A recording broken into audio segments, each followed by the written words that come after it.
Okay. Bad math.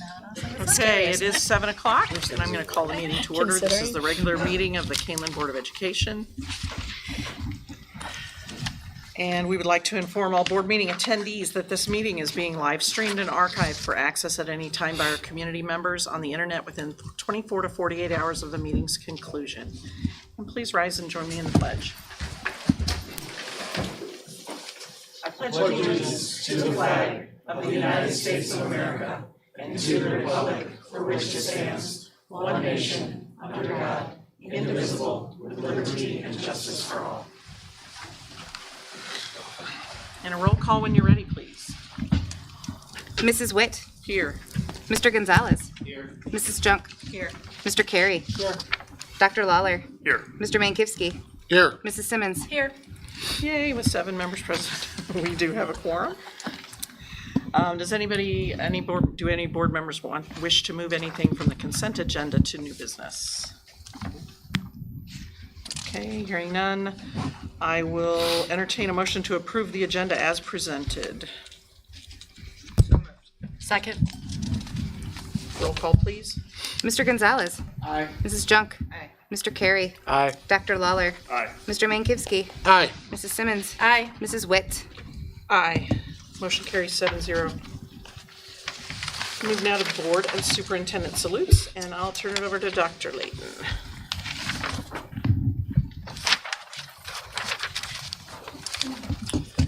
Thank you, President Witt and the Board of Education. For our salute tonight, we do have 2, but I would like to start with a salute that goes back a couple weeks to the beginning of the school year when we had our first Friday football game. Dawn, if you please join me up here.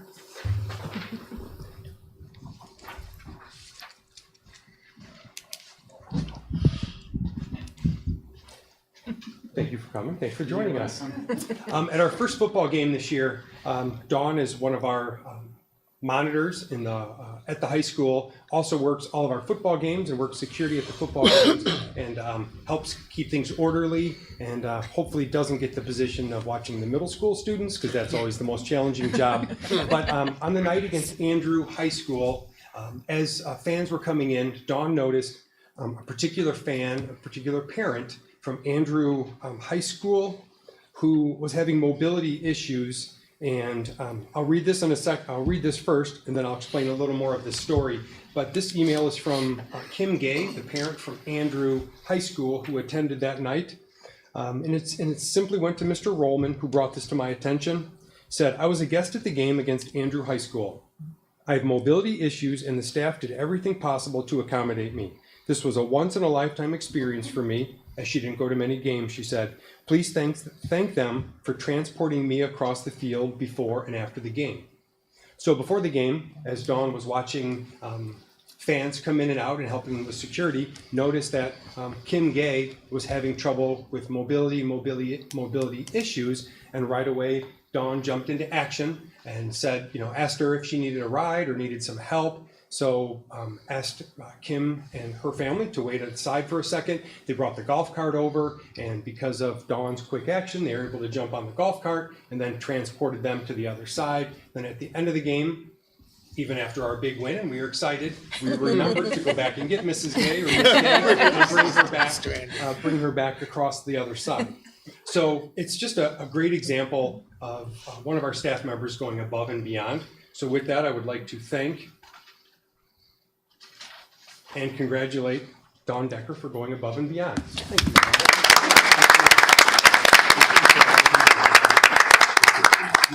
Thank you for coming out. Thank you. And then also, John Pavlak and Stephanie are still going above and beyond. They are at, I think one's at soccer and one might be at volleyball tonight.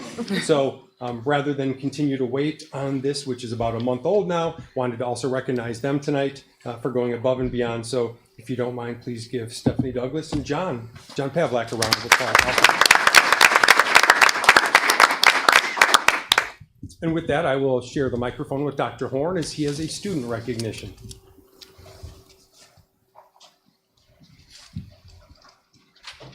Thank you, Dr. Whitten. So each October, this October, similar to previous Octobers. Students gather to take the PSAT and an SQT. These are juniors in high school. Many of them are taking this test as practice for the SAT. Many are taking it because it's their junior year, and that's what all juniors are doing. Some students of 16,000 nationwide are recognized as National Merit Scholar Foundation as semifinalists. Of those semifinalists, about 7,200 go on to become finalists for the National Merit Scholarship. Kaneland High School is proud to honor a National Merit semifinalist, Jack CUSD. Jack? About 5% of all test takers, so congratulations. Great job.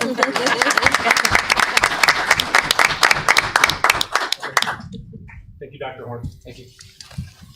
Does he want to share what his plans are for the future? He's going to be mad at me. Jack, can you join me for 1 second? And maybe share with the audience and our board what your plans are for next year. Of course. I'm planning to go to college, U of I, hopefully. I haven't, applied yet, but hope to go into electrical engineering. I don't do the microphones. It is. Great. Thank you. Thanks. Sorry to put you on the spot.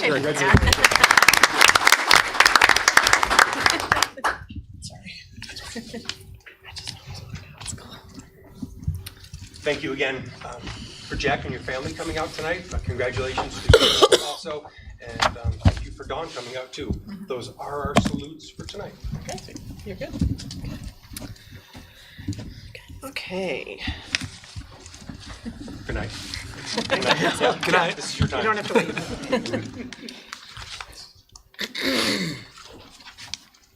So tonight's consent agenda contains the following action items. The approval of accounts payable and payroll for September 2022, the approval of minutes of the September 12th, 2022 regular meeting, the approval of personnel, the approval of the 2022-23 administration and teacher salary and benefits report, the approval of disposal of equipment for Fox Valley Career Center, the approval of Valley's College and Career Pathway Endorsement Coordinator, and the following informational items: the Student Suspension Data Report and the Freedom of Information Act FOIA Report. I'll entertain a motion to approve the consent agenda as presented. So moved.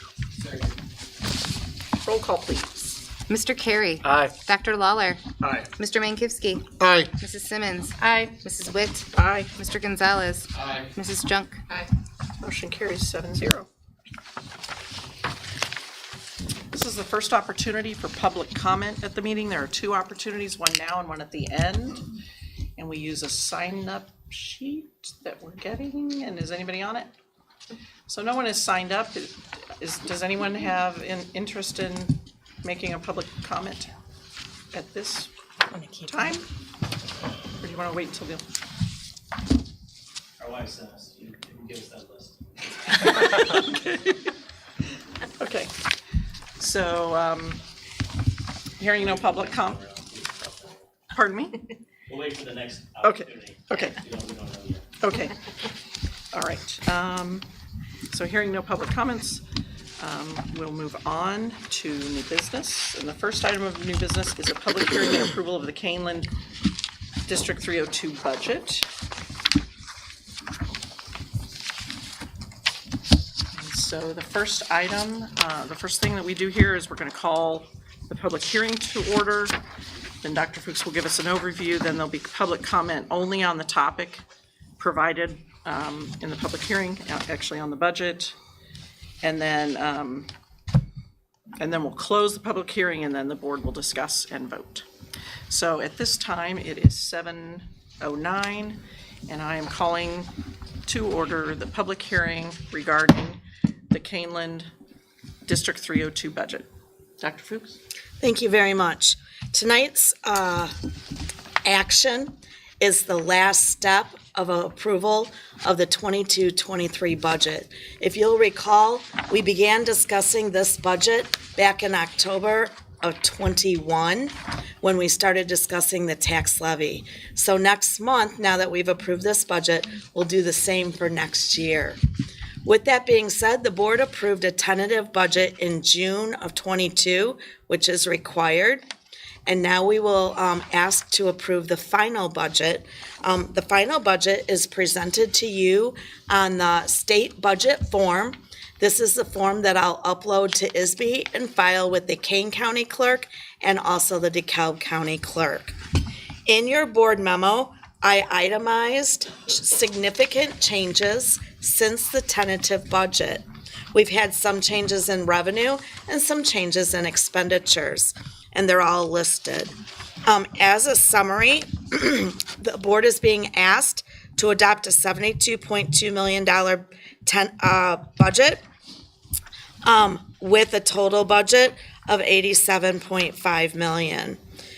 We do expect some ending fund balances to be slightly lower than what they are currently, and that's due to a deficit projected budget. However, we have learned that the typical projected budget never actually gets to be that deficit. Usually we are able to correct some things throughout the fiscal year, which gets the budget closer to balanced. In October, you'll receive the audit report from the 21-22 year, and we'll talk about last year, and then you can put it in terms of this year. Let's see. We, in terms of revenue, we got additional revenue from our tax levy, from our corporate personal property replacement taxes, as well as about $86,000 from the evidence-based funding model from Springfield. With regard to expenditures, we added some salaries and benefits due to a contract being finalized. Additionally, we have some positions that are not able to be filled, so we are filling them with contractual services, so I added money for that. And then lastly, Tyler, which is our student information system, has been bought out and no longer supported as such. So we are being forced to upgrade to Infinite Campus. There is a one-time fee to do that, which is much less. I know some of you are thinking, why don't we do the whole investigation, things like that. Number one, there's not time. An investigation like that takes a long time to pick new software. This is considered an upgrade, and they will support it, Infinite Campus. It's a well-known software. In fact, Tim did do a little bit of research, and this might even be the software we would have picked had we done a full-blown software investigation. But there's an extra approximately $50,000. It was $47,000 with some dollars with it, so approximately $50,000 one time. And then next year, when we renew the license, it'll be comparable to what Tyler is. So it's just this one time. Let's see.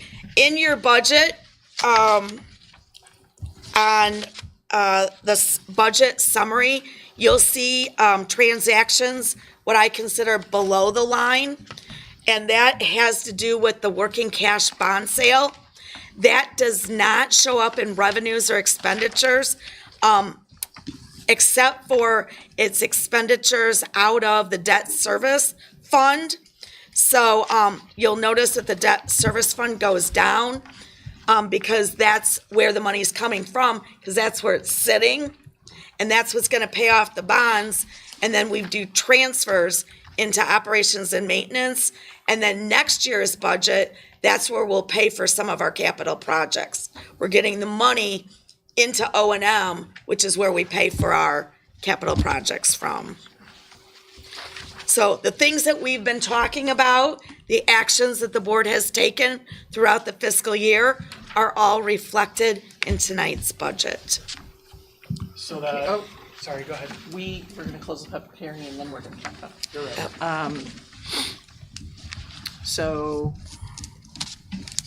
that's That's the highlights. Yep. You're done. Okay, so at this point, I will ask if there are any public comments regarding the Kaneland District 302 budget. Okay, seeing none, I will then close the public hearing at 7:15. And now we can discuss things. Did you have a question? No, I was just gonna mention that, once we do this, all board members have to sign forms in triplicate for both this and the Fox Valley Career Center budget. So we're going to be signing a lot at the end of the meeting, so nobody run off. Thank you for reminding me. That's exactly what I wanted to say too. Okay. Yep, So the 1 point 3 million. from the bond sale, does that offset the 3.2 deficit? Has no impact on it this year at all. Okay, so that 1.3 is just gonna sit in an account, or several accounts probably for the next, Yep, right now, we haven't paid the bond off yet. It's, cause it's a 30-day work, it's a 30 days. We'll do that, I believe it's October 20th. We'll pay that bond from the debt service account where there's excess money sitting that you can't really do anything with.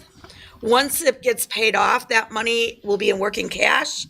From there, I've got on the October 26th board agenda, a resolution that Chapman and Cutler has crafted for us, and it will transfer the money from working cash to O&M and operations and maintenance, and that's where it will sit until we need it for capital projects in FY '24. okay.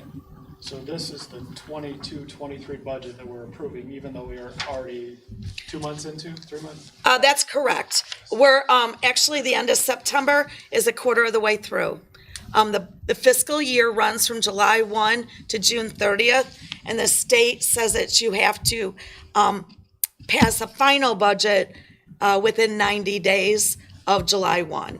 So September 30th is it. All right, so while $3.2 million seems like a lot, if my math is right, it's about 4.5% of the total budget?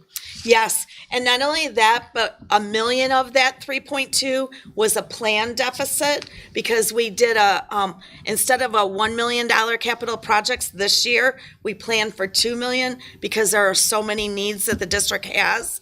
So 1 million of the 3.2 is what I consider to be planned. Okay, Yep. and then, can't remember if we do this or not, but 6 months, or I guess it'd be 3 months from now, halfway through the cycle, you'll give us an update? Yes, and not only that, but in the October board packet and consent, I'll give you a first quarter budget update Okay. where we're at. And I do that, monthly you get it with the treasurer's report. And then every quarter you get it in consent with more information. Thank you. You're welcome. Have we accounted for all the possible students eligible for the IDEA funding? As far as I'm concerned, yes. We may have new ones move in. We've audited that. In other words, anyone with any potential of services, because in previous discussions for the preschool students, that was a little bit uncertain. But we verified Yes. that every student that we can possibly get IDEA funding for has been accounted for and reported? Yes. I Okay, agree. okay, because that's a huge funding source. That, and one that, in our, so do you know our account? I don't, but Fran would. Fran knows our account? Okay, Yeah. and she's reviewed, it's been reviewed, Yes. all about, okay. All right. Yep. Other comments, questions? I just want, go ahead. Curious about the ESSER money, but I think it's more 23, 24, and maybe that's not the time for it. Yep. But only because it's a one-time, I mean, I guess it's really Yep. one-time funding source, and then ensuring that we're spending it on one-time use rather than having to figure out where to collect that money. We are definitely doing that, one-time uses. We're in the process of applying for the actual uses of it, but our plan tentatively, which we have to bring in front of the board, and we will, but we need to check with ISB. We are planning to use it for technology, for devices, one time, and then for interventions that we need for students. And then, depending on if they approve it or not, parking lot upgrades at Meredith. And there's one more thing. Oh, mental health and SEL materials as well. I was curious as to how much latitude we have to use it for We're waiting to see what they'll approve. As soon as I know, I'll be reporting that. Yep. So this year I've got a little over 300,000 in there. The total is 1.2 million. So the rest of it will be for fiscal year 24 when we do some of those capital projects. Assuming that they're going to say okay. If they don't, then we have to go back and rework and figure it out, and then we'll bring it once we know for sure. Yep. Others? If we're all good, I'll entertain a motion that the Board of Education approve the 2022-2023 Kaneland Community Unit School District 302 budget as presented. So moved. Second. And roll call? Dr. Lawler. Aye. Mr. Mankivsky. Aye. Mrs. Simmons. Aye. Mrs. Witt. Aye. Mr. Gonzalez. Aye. Mrs. Junk. Aye. Mr. Carey. Aye. Motion carries 7-0. All right, we'll move on now to item J2, which is, we're going to do the same thing now that we just did, but for Fox Valley Career Center. So the first thing I'm going to do, it is 7:21, and I'm calling the public hearing to order on the budget for the Fox Valley Career Center. And Dr. Fuchs, an overview, please. Sure. As you'll recall, Fox Valley Career Center, Kaneland is the administrative agent. They have their own board comprised of superintendents. That board has approved the budget that is in front of you. And so now it's this board's turn, basically, to approve the budget as well. With Fox Valley Career Center, the majority of their revenues come from tuition. That's tuition for each student that participates in a Fox Valley program. Their expenditures then are typical to any school, made up of salaries, benefits, purchase services, and supplies and capital equipment. With that, Dr. Burchell creates a balanced budget each year. And this year, the balanced budget, there are $2,086 revenue over expenditures. At the end of his year, at the end of the fiscal year, he will true up. And then in the fall, like right now, they return any excess tuition that they've collected. So say, for example, they collect too much tuition, then in the fall we get a rebate or a refund for the prior year in 3 different payments. And actually, it's our business office that processes all that for all the various schools. So that way, his fund balance doesn't grow or shrink by too much in any one given year from the true up. So, yes. And then the true up, the refund, That's right. Wait We're one really sec. supposed to do this after the. Yep, sorry about that. Hold that for 1 second. No, Sorry. sorry. So, Are you- I'm done. Okay. Thank you. Okay, so now we invite public comments on the Fox Valley Career Center budget. Are there any public comments? Okay, hearing none, I will close the public hearing at 7:23. It is now closed, and Mr. Mankivsky, please. Yeah, on the true up, it's pro rata based upon enrollment from the member districts Yes, from the prior year. for the prior year. So it doesn't necessarily reflect the current count, but what the prior year's count was? Correct. Okay. Because it's the prior year's money. Yeah, got Yes. it, got it. Yeah. Completely, as opposed to current fiscal year's. Yeah. Got it. They set this year's tuition based on this year's enrollment. Sure. So, Dr. Fuchs, can you remind me what the Fox Valley fund balance policy is? they typically keep anywhere between 400,000 and 600,000 in there at the end of the year, at the end of the fiscal Do you year. know, and if it's okay if you don't, like, what that represents, like how many days on hand? I will have to get back to you That's okay, I was more curious. because theirs is more tuition based. Right. So there's no fear of running out because they will never spend more than they take in Okay. without raising tuition. I guess that really doesn't matter then. Yeah, okay, thank you. Yeah. In fact, I don't think I've ever calculated their days cash on Yeah, hand. that's okay. Yeah. That explains it. Thank you. Yep. Other comments or questions from board members? If there are none, then I will entertain a motion that the Board of Education approve the 2022-23 Fox Valley Career Center budget as presented. So moved. Second. And a roll call, please. Mr. Mankivsky. Aye. Mrs. Simmons. Aye. Mrs. Witt. Aye. Mr. Gonzalez. Aye. Mrs. Junk. Mr. Carey. Aye. Dr. Lawler. Aye. Motion carries 7-0.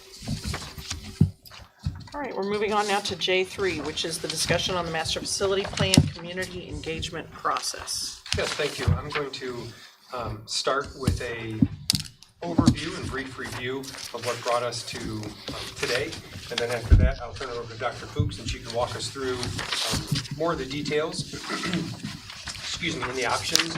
And then also, we know that there may or have been questions, and we do have Dr. Horn from the high school, Mr. Critta from Wald, and Mark Payton, Director of Buildings and Grounds here, to be able to entertain and answer some of those questions that board members may have as we move forward. If you recall, back in March, the board directed the administration to move forward with the engagement process. And so that's when we brought E.O. Sullivan in. Excuse me. Sorry. And then as part of that process, we started the community engagement piece. And as part of the community engagement, on August 8th, E.O. Sullivan was here and shared in this memo, which is the same memo that we presented for August 8th for action, but it's been tabled. So this tabled memo is the same exact memo that we've had that entire time with the same information included. Then on August 8th, E.O. Sullivan shared with us the findings and the recommendations, but again, without the entire board present, the board tabled that for additional conversation. So what we have tonight is part of this packet and part of this recommendation. The information on the last 4 or 5 pages is the exact information from the engagement process. The first 2 pages, the recommendation and some of the findings are information that we did not previously go into greater detail because of tabling the information. So with that review and the findings remain unchanged. It's the same information from E.O. Sullivan. We know that there may be, again, more questions tonight that can be asked. I appreciate Dr. Horn coming, who has done his best to get up to speed. We've been working 2 years on this, and he's been here 3 months, so he'll do his best. 3 years. Sorry, 3 years from 2020, yeah, the fall or the spring and February. So, so thanks to Dr. Horn for trying to get caught up as much as possible, and also representing Mr. Rollman here tonight, also who couldn't be here due to a family matter. So with that, I will, with that reminder, go ahead. Could you go into a little bit about how the process began, just quickly? Yes, yep, the process, as capital projects are brought to the Board of Education annually, over the period of time, we have brought forward capital projects that have, over the years, maintained and increased exponentially each year. So as the projects went up, the amount that we could spend on capital projects each year remained stable between about $700,000 and $1.1 million per year. Unfortunately, the needs have gone up by more than that annually. Therefore, the capital projects have outpaced and exceeded the expenditures that we have each year for those. So we took on the project of facility planning, and that process has been shared with the board. It's about 380 pages. We sent that out. The detail that we went through, there was the committee that represented the community as part of the facilities. And as board member Carey shared, a little bit of a challenge because it was right before COVID, and then it became virtual, and then went on pause for a little bit, and now eventually brought back to the board. And we did, the board did approve an expenditure for that plan. Yes, for both the plan and then also the engagement process. Both of those have been board approved and expended. Okay. And Any other questions? No, it's okay, good. So now, Historical open reference. it up for, are you ready to open it Well, up, or is I'll Dr. let Fuchs Dr. gonna? Fuchs walk through the recommendation. Yeah, I was just gonna The do the options. options, just so that everybody's clear on what those options are. If you'll remember, a part of E.O. Sullivan's findings was that he believes our community would support a referendum 70 million or less. And so when we looked at our options based on all of the different projects, option 1 and option 2 is what we came up with. I want to talk just a little bit about each of those options. They're essentially the same. Neither option includes the field house, and neither option includes the collaborative space, because if you don't build the field house, you cannot destroy the West Gym, which is where a lot of the collaborative spaces would be built. And so those two projects are tied together. And so that leaves us with option 1 at 67.9 million. Again, looking for an option under 70. Option 2 then is the exact same thing, but it excludes Fox Valley Career Center and the Ignite Personalized Learning Academy. And that had to do with their rankings on the E.O. Sullivan survey. Please note, if option 2 happens to be selected, we do need to add a little bit of money for the wood shop because it has to be relocated. So our total on option 2 is 54.8 million. I want to make sure that everybody saw the paragraph below because it's really important. We've had a lot of conversation about a field house, and we are prepared to talk more about it tonight. But our initial thought is that we want to get the academic facilities updated sooner than later. It does include some of the athletic facilities, about $16 million worth. And then we have outstanding bonds currently. We have about 6 more years in which to pay for them. Once they're paid off, we will have a lot of bonding capacity, except for whatever we do with this one. And so that leaves some room so that when the old bonds are paid for, there would be more bonding authority in which to build a field house so that the board currently wouldn't have to make a decision to make the field house too small. Dr. Horn is prepared tonight to talk about the field house and his experience with a field house in a nearby district. And I guess it's just worth a conversation of what is it that Kaneland wants to do?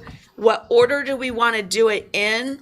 And know that the administration is supportive of a field house, but financially, we want to make sure that we improve our academics. The science labs, as you know, have been on the list for many years, and they're quite old, and our students would benefit from them being updated along with a number of other projects. So with that, I think I'll turn it back over to the board. We are here to answer questions when you have them ready for us.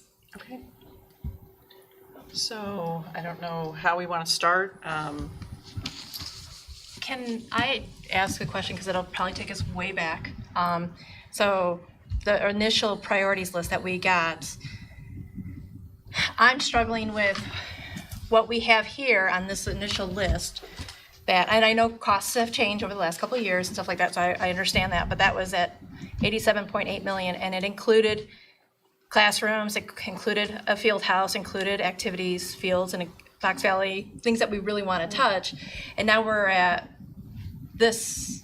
So how did we get from this to these kind of classrooms, this expense? I think we went from our needs to like the Taj Mahal, and and so it's like, when I look at these classrooms, and I know these are renderings, I totally get that, but, not knowing, like when we talk about modern learning environments, what does that 11 million entail? Are they strictly making the classrooms what we need? Are we just Band-Aid? Are we making it or to the extreme, or are we somewhere in the middle? I can't speak to that at this point, and that's what I'm struggling with, is when community members ask, okay, that's great, you know, there's this number, 67.9 million, and if you say yes to that today, what does that look like? Is it these things? Because we don't need these things. We don't need these fancy hallways. We don't need these fancy classrooms. We need not just the basic classrooms, but we need better. We want to do better for our students. So I get that. So we need to spend more. But I'm struggling with that part of it. Yeah. Before Dr. Fuchs shares a little bit about the change from 2 years ago till now, and I know Mr. Critic can also answer some of those. The piece that I just want to share about the drawings is we've shared that they are 100% conceptual. At this time, they are just maybe from other schools, maybe just drawings and drafts, because one of the things that we were made aware and to be very careful was not to include any specifics, because then people would see this and then potentially have comments or voting one way or the other based on these exact drawings. So these drawings are 100% conceptual. They are not any official drawing of any of the projects or any of the rooms specifically. So, and I agree, like, I know that, you know, but so then what are we voting on? Yep. So what are we voting on when it comes to, if it's not that sprawling hallway, what is this cost? What are we voting on? If it's not these kind of classrooms or Fox Valley Career Center, like when I look at Fox Valley Career Center, you know, it's a big price, and who said they need that much? You know, what is the list in this 15.3 million? And did they sit down, like, take that next step of going, yes, needs and wants, you know, and is there a way we can maybe cut some of things, you know, out of that? And like, I struggle with the numbers here and not knowing what the numbers really entail, so. So the first thing I would want to say is you had questioned about needs versus wants. What I will tell you is the numbers haven't changed based on that. Whatever was done in the master facility planning process, which was through a lot of discussion with teachers, administrators, groups initially, that's what's in our plan. The numbers changed because of the economics and the economy, basically. Yeah. But Mr. Critta is the one that updated those numbers, so I think he can maybe be more specific on the process or what he did in order to get the new numbers. The other thing I would say is your question of, can things be re-looked at to tweak? Absolutely. But we have to have a target in which to tweak. Right. So, and we don't know what that is yet. And every time we do something like that, there's a cost to it. So we're at a point now where, is this something the board wants to move forward with? And if so, what do you want done? As opposed to just keep spending money on something that may or may not ever happen. So there's a push-pull, and we're at that kind of place. So I'd like to ask Mr. Critta, so the microphone is on, but there's no sound because it goes right to the web. So that's why we have you come and speak, okay? Sure. And I guess if you could first address the cost variance between the initial and where we're at today. Yeah, so as Dr. Fuchs mentioned, a lot of it is escalation driven, what we're seeing. And we're also forecasting now what would be the time at the bidding window, because when those were done, it was kind of a snapshot in time. For one, we were pricing things about 2 years ago. What were the metrics for cost per square foot, or the types of projects that were being discussed by the long range planning committee, the facility committee? And then we also had to look at, let's say if you were chose a referendum in November or in the spring, we have to forecast out about the time you're going to be bidding those projects, which the design time and the approval times are going to push those into the future a little bit. So we're not only taking a today cost and escalating it, but we're also forecasting what's it going to look like, which is a really fuzzy crystal ball right now, I will tell you. But what is it going to look like, 9 months later when we're actually out designing and then bidding those projects? So that's the numbers that the facility committee and part of that report reflected that snapshot in time on today costs. So we escalated them for the last 2 years, which has been just kind of unprecedented escalation and inflation in the construction market. but also when we'll be building these things. We have to take our best estimation of what's it going to look like 9 months to a year past the point at which you approve it, or the committee supports it. So, sorry, just I have one more question. And so the cost, like you said, it's going to inflate, but that's based off of our original list that you had given us, I forget how long ago, this priority list. This was, I felt good as a board member going, these are our needs for the school. And we weren't going to just Band-Aid it, we were going to take it to that next level and give Kaneland students what they need. This is way less than what this is, so that's where I guess I'm struggling. The costs changed that much. Like, can you go from, like, what changed in this original proposal to then these being developed and then this cost coming? That's, go ahead. My question is simple, I don't know which list you're referring to, so. So it was the very original priorities list Okay, okay. Back at the beginning of the master facility time? Yes. The planning, Yeah. initial planning, okay. Yeah. So that was like the one that we agreed on and said, okay, this is our needs, this is the cost, because it gave cost to everything. Okay. So before we we said, hired the yes. and had the plan done, so we're talking 2018, No, because I wasn't around then. 2019. I've only been here for 1 year. So it was 2019 when you were elected. Yeah, but I understand that, but this presentation was when I was here. And so this is when we said, yes, we're on board, we definitely see the need, because we can't just Band-Aid, like a little here, a little there, it's gonna take us years to fix all these things. So as a board, we said yes, but then we kind of pushed back and said, but what does the community feel? Like, do they feel like they can afford this? Or are they going to buy into this? And so that's why then we asked for that next step of going, can we have a consultant to guide us? Because we're in COVID, we've got all this other stuff going in. So that's why as a board, that was not our skill set, so we relied on that, so that's why I'm just asking. Okay, I think we're talking about two different consultants. I'm talking about, we paid for the facility plan to be a consultant to help us with, the architects to help us with that. So there was a cost to that, and I was talking about that, and I think you're talking about E.O. Sullivan, which then we also paid them. Right. To do the community engagement, so I get it now. Okay, so. So I'm newer, so that's Yeah. why I'm relying on some of this board that has been started from the beginning, so.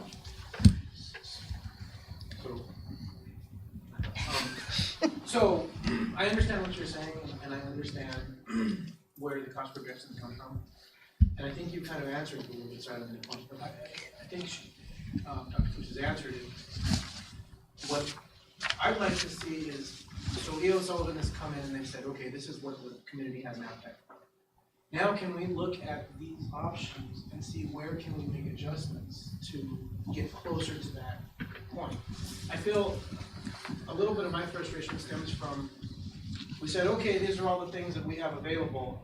Let's just pick and choose what's going to fit that budget. I mean, like the field house is an easy example. So even on the board here, it's costly due to having to move current facilities in order to put. Have we even looked at other options? I don't know if the field house was, or what you presented to us was based on that total master facilities plan that we're obviously not going to be able to, accomplish, or at least not right now. But are there ways we can look at it and say, okay, well, where can we cut costs for the field house? Or, are there things we can do with these modern learning environments? And I think what you had mentioned is that we can look at it, but it's gonna end up costing more money, right? I mean, we're gonna have Yes. to pay them. Mm-hmm. In fact, I But think in you this have looked at it. example, we did look at multiple locations for the field house. The committee did that work already. So It was determined this was the most affordable, desirable place to put it. The field house will be primarily, correct me if I'm wrong, will primarily be used for a physical education facility during the school day.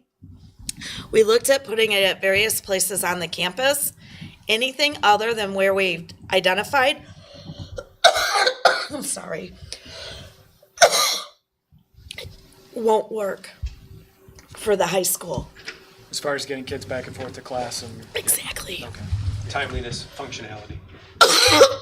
I'm sorry. Can I ask a So- process question? Oh, go ahead, No, Teresa. I was just gonna say on that too.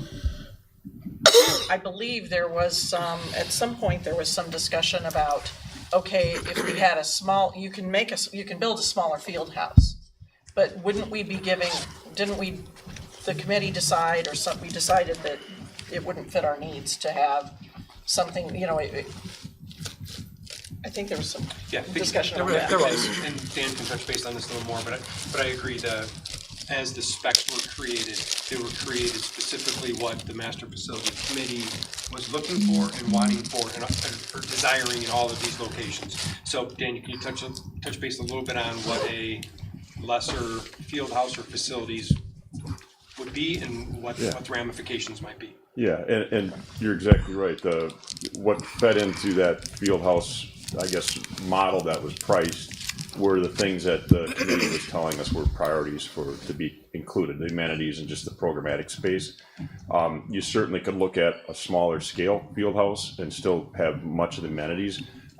There's some metrics of I can tell you that this field house was about 106,000 square feet. There's examples that I'm more familiar with that are closer to the 80,000 plus range.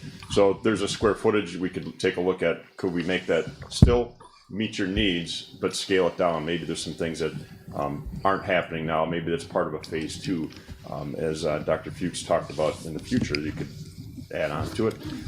So that's one option. I would say that that's a windfall of dollars that would be working the field house number down a little bit, because right now I think we're at being at 106,000. We're seeing that number somewhere in the $400 a square foot range. And keep in mind, all the solutions or options that were developed in the planning committee stage were still concepts. They were a way to quantify space and the need, so we could put some kind of cost metric to it. So it's our best estimation based on what we heard were the priorities from that committee's efforts. But isn't the smaller field house, it doesn't include, wouldn't include an indoor track? No, well, the example I gave you at about 80,000 square feet, that would be representative of Burlington Central High School or Huntley Fieldhouse, which the more familiar to us, the Huntley Fieldhouse is about 5 or 6 years old. That's about 80,000 square feet, including locker rooms and the indoor track. The Hononegah is probably in the 85,000-ish range for their facility, which is 4 or 5 years old now. So those are indoor track, 4-court station field houses. Yeah. 4 courts, 4 basketball courts inside the track. Inside the track. Okay, and you can do that in 80,000 square feet. Yeah, 80,000 plus that includes some locker room space too. Dan, can you talk a little bit about the additional 26,000 square feet? Well, I will say I wasn't in the intimate details of this, because John Maurer started this process with the committee, who is now since retired, and that elongated facility planning effort. He decided retirement was on the horizon for him. So some of the detailed conversations of the other pieces that went on that field house, I'd have to refamiliarize myself. But there was 2 connection points to the building, which involves space. There was a lobby, a front lobby, locker room space, some activity space, and some health classrooms or classroom support space. So those are the things that we would look at, not just the shell of the necessary space, but what kind of periphery amenities could we revisit and maybe scale back. And Dan, can you talk a little bit about the viewing piece too? I know that was a question that we talked about. One of the drawbacks of the smaller field houses would have ended up being less viewing, audience, crowds, being able to view track meets or other events that take place inside. Yeah, I did notice from the footprint of the field house that was in the facility plan that it showed a little more generous perimeter area around the track to accommodate more bleachers or more seating for spectators. Can I ask Dr. Horn to share his experience, because it's exactly this? Yes. I need you to come up to the mic, please. Thank you. Could I ask a process question? Oh, yes, really sorry, quick? sorry. So, if I understand it though, we're presented with 2 options. It's not a la carte, right? So we would have to change this recommendation or change the way this works if we wanted to alter anything in it. Is that correct? We would. Okay. I have a. Go ahead. So, as many of you know, prior to my time here at Kaneland, I was an administrator at DeKalb's 428, and specifically at the high school for the last 8 years. I joined DeKalb High School in 2014 2011 is when that high school was built. It's a beautiful facility, great athletics, academic, extra co-curricular space. One common complaint that you hear about DeKalb's Fieldhouse was the fact that the original plan, probably for reasons such as this, was scaled back and there were no seating. So fantastic indoor track facility. However, there was no indoor spectators spots. So if we wanted to host an indoor track meet, you're unable to do so. And still have people view it because we didn't have bleachers set up. We were able to host things such as wrestling, gymnastics, but we had to take exterior bleachers and bring them in, which we were able to do. But that's just another added component to it. So that was just one experience that I had. I guess my counterpoint would be Glenbar or Wheaton Warrenville South has the same field house and they hold indoor track meets. I've been to several of them, so it's not ideal, but it works. For $10 million, it's worth considering. Yeah, and Dundee Crown. Thank you. Dundee Crown and Jacobs both have field houses on the smaller side, and they host the events without the spectator space. Okay, so this brings to my mind, and you were on the committee. Yeah. And you were at the committee, and you were at the committee. Yes. If you wanted a smaller field house, why didn't you put that on the plan? If the needs are that we need, if the needs were discussed and what was discussed was that this is what we wanted, I'd hate to just, go for the cheaper option just because we can do it now rather than wait, a few years when some bonds can be sold again and we could then build the field house that your committee planned for. But that's not how it worked, Teresa, because the committee didn't know what all this stuff was gonna cost when they were sitting down going, we want this, we want that, this will work best. So we had no idea that it was a $54 million field house when we were going through that list. It's almost like comparing two different situations. When you guys were talking, this was pre-COVID construction costs. When you're developing now, we're in a different world where expenses are different, so therefore priorities, I think, should be different. I hate suggesting, reinventing the wheel, but at the same time, when that process was going on, it's very much different from a financial perspective than what we're at now. But the needs are still the same. Yes, that's what I'm having trouble with. They didn't talk about costs necessarily, they talked about needs, and then we put costs to them, and now that we see the costs, we're saying, well, let's reevaluate the needs. That's a fair statement, in my mind. And I would say we are trying to reinvent the wheel. We had a committee do the work, and it wasn't on us to, as a board, be the committee to search all the things and then decide. It was to take the committee's recommendation and then make a financial decision. And we are trying to now be the committee. And so my thing is, if we're talking about even this for the field house, what about Fox Valley Career Center? What about the modern learning? I mean, those are huge numbers. It's 11 million. The other one is 15 million, or can we scale back? Again, I don't want to Band-Aid things. The students deserve better than just Band-Aids. We want to take it to that next level, but not to the extreme. And that's what I think we're struggling with too, is to be able to speak this to the community and say, well, this is what you're getting when we built this, and this is what you're getting for that cost, and we just don't know that, even that, to speak to the needs, this is, okay, when we talk about field house, these were the needs, and then this is why this field house was suggested to us, and this is what's meeting all the needs. So I feel a little lost too, that there's still some connections not there for me to be able to understand from that committee to what we agreed to, that we would proceed forward to where we are at today. So one comment that I might make is historically, this is pretty typical and pretty common.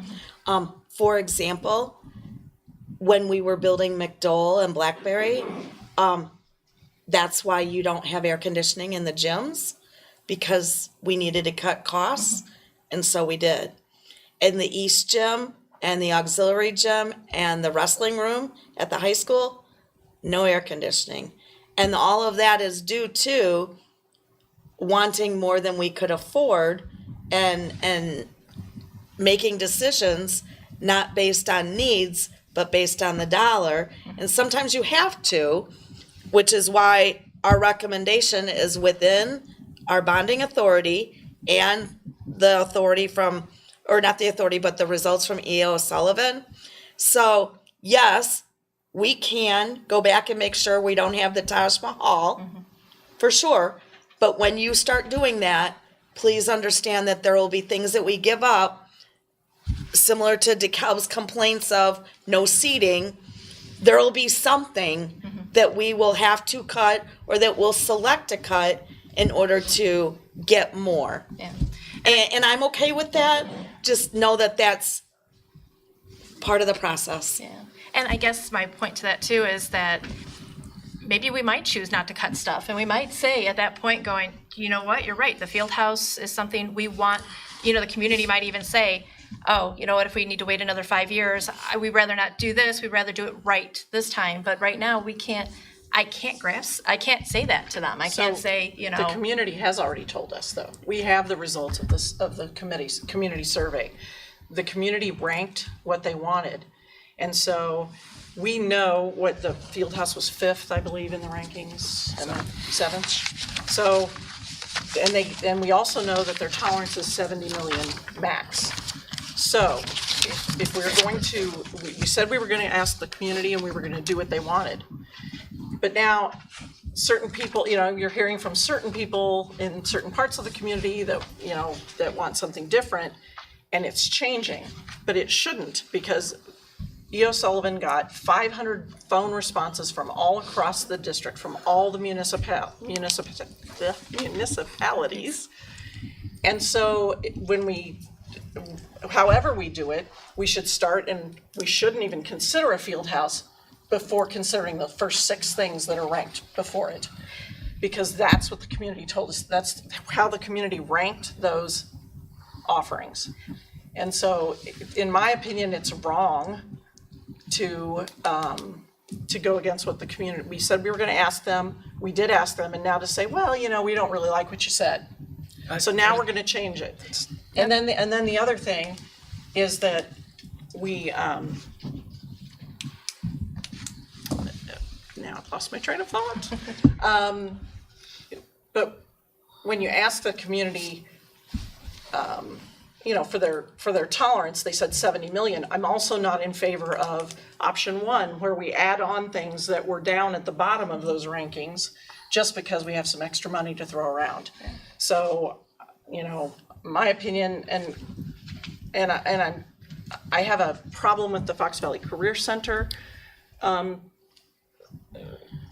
because it does feel like our taxpayers would be paying twice, because we'd get taxed, and then our tuition rates would be the same as the other school districts that are involved, that they would go up. And so our people are paying, you know, on their tax bill, and then if their student is going, we're also paying the higher tuition rate. So I have a problem with that. So my opinion is that we should go with the second option, and get the field house that, you know, our committee investigated and said that we wanted, with representation from the athletic director who had, and teachers and the high school staff at the time, and get the field house that we want. And one last thing I will say, there is a geographic difference in the interest for a field house between the people who live in the north end of the district, who will have it in their town, and the people in the southern end of the district who won't.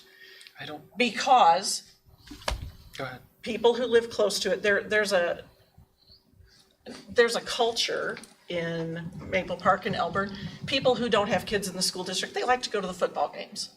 I'm not saying no one in Sugar Grove does that, or nobody in Montgomery does that, but it's fewer people. There's an ownership kind of to having it in or very near your town. The board members who are questioning it all live in Elburn.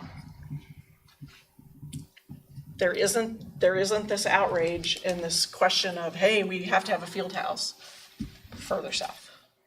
To add to that, because I also am a parent of a kid that played sports who during the wintertime had to run the hallways, so there was a safety issue too. So for me to say, I rather, like you said, look at the list differently and bring the field house, because it's not just about track or wrestling or, basketball and stuff like that. There's all these other sports that are gonna be able to use it, and it's a safety issue for me. Not that I live in Elburn, my perspective on the field house is it's going to touch every student.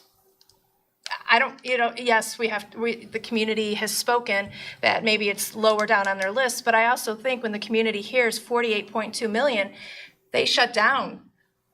Unless we could have said to them, 48.2 million means this. That's my question, is to what extent is the data skewed because of that large number? I mean, I think, correct me if I'm wrong, but I think it was one of the biggest price tags on the list, or if not the largest. It was the largest. So what's to say that, if we're looking purely from a financial perspective, well, I'm not gonna add 48 million, I'd rather have all these other things. So I don't know. So then do we throw the baby out with the bathwater and then hire E.O. Sullivan again to do another community survey with the new pricing? No, I think we need to go back and actually be able to tell the community what these numbers are, because if 48.2 is like what a need, it's not the Taj Mahal, we need to be able to say that. And that's when they have those conversations with a community member and say, this is why it is this. Because I see as a parent and of performing arts and sports, both my kids have done absolutely everything in this community. I'm going to always, school stuff's going to come first. So Fox Valley Career Center comes to my mind first. Modern Classroom's going to come to my mind first, because those are those next career things. But we have students in this school that sports gets them to their next step. So we need to invest in our athletic fields. We need to invest in a field house, because it's not just education. You guys know that. It's sports, it's performing arts, it's wraparound services that we have to look at. And option one doesn't give that. And I just don't get the feel that the community really knows. I think they voted that field house lower because they saw that not as a priority, because again, like you made the comment, there's people even on this board, you all have little kids, so you're not even there yet. You're not even thinking about that compared to maybe parents. Well, no, I meant, and because she was also talking about where you guys live too. So it might be not higher on. Well, and that was my comment. I don't say, I have had no conversations with other board members that live in the southern end of the district. Yeah. I'm talking about my experience with people who I've spoken to who live. Yeah. They're not board members. I live in Elburn, I have a young daughter, given our genetic profile, she probably won't, I would love for her to excel at sports, but she may not want to do sports, right? It's not a matter of that. For me, it's looking at, so we had all these teams that would show their accolades. And they were doing that, the track team was doing that by running through the halls. So they've accomplished so much. Imagine what we could accomplish beyond that. Not to mention, the way I see it is, we provide something like this for the community. I see a potential return on their investment in terms of property values. When we host these meetings, people see what we're inviting them to, what Kaneland has to offer, they consider moving. And long term, I'd love to see data on it. I don't have I wish I had the time and the resources to look at it. But I think it goes beyond my daughter running in this field house. It's about building something that the community can be proud of, the Kaneland community. I don't want to speak for anyone south of me, because I don't have a lot of experience with people south of me, so it wouldn't be appropriate. But, I'm sorry? Not that different. I don't know, I didn't realize there was such a divide. There, But I just think to accept this and then toss it would be, we'd be remiss to not at least look into it and look at potential options. I know it could cost money, and I think that's a decision we as a board need to look at. But before we look at something like this with a price tag like this, the community said, that's a lot of money, I don't know if I want to spend it, and tossed it or ranked it down. I don't know, I just think it should be discussed further. it's possible that they looked at it and they said, these other things are academics and they touch all students, not just athletes. And I understand gym classes will be held in there. I do get that, but you also can't put an all athletic referendum before the community. It probably wouldn't pass. it would tick some people off because, so if you say, oh, we're gonna upgrade the fields and we're gonna build a field house because that's the 70 million. And I don't know that it would be, but then you do nothing for academics. And we are in the business of academics first. Sports are important, but they are extracurriculars, just like band is. And band has a curricular component. I have a big picture question or two. So and I've always been in favor of a field house. I've not hidden that at all. But let's say we come up with $100 million referendum that gets everything that comes together. If that passes, what's our obligation? Like, can the board at a later date say, yeah, we get past the referendum, but X, Y, or Z happened and it's not a good idea anymore? The one thing that you would need to do is that's outside of our bonding authority. So we would need to have the General Assembly approve that extra money. Let me rephrase. Yep. So if the referendum passes at whatever dollar amount, are we 100% obligated to move forward, or is there a No. circuit breaker in there somewhere? You never have, you could pass that 100 million that you're speaking of and only sell 80 million. Okay. But you wouldn't get it passed if you're asking for more and say, well, we might not spend all of it. No, I'm It'll just be harder asking. to pass. I'm just asking how some of the details here, because these are conceptual drawings, and the price tags are gonna change based on actual drawings. So there's some gray areas there that I'm wondering about. The other thing is, if the referendum passes at whatever dollar amount it is, and then interest rates go to 20%, we're not obligated to sell bonds and move forward. The board can always cancel the bond sale. Yes, you have up to 5 years in which to sell bonds once you have the authority, once your community gives you the authority and passes that referendum. So you have a 5-year window. Okay. So there are many steps to go through before we actually put a shovel in the ground and do whatever it is that. A lot. So can you, because now I feel confused. So if we go for a referendum and we say it's gonna be used for this, this, this, and this, we have to use the money for that, right? Yes. So if we change things around and we end up doing a field house that's not as big as it is, smaller, and we have money, we can't use it for something else. We can't just add something later on. So when we go out the gate with this referendum, we have to know exactly what that money's gonna be spent for, right? Generally speaking, yes. Okay. However, the attorneys will write the referendum question with some flexibility in it. Say, for example, you wanted to do the parking lot at Shields or something like that. It could have renovating existing facilities, and that would be very broad. We know what renovations we had planned for, but we need something else in addition to that. For example, at the end of the referendum, not the end of the referendum that we passed in 2008 for Harder Middle School, at that time, the pricing became very favorable.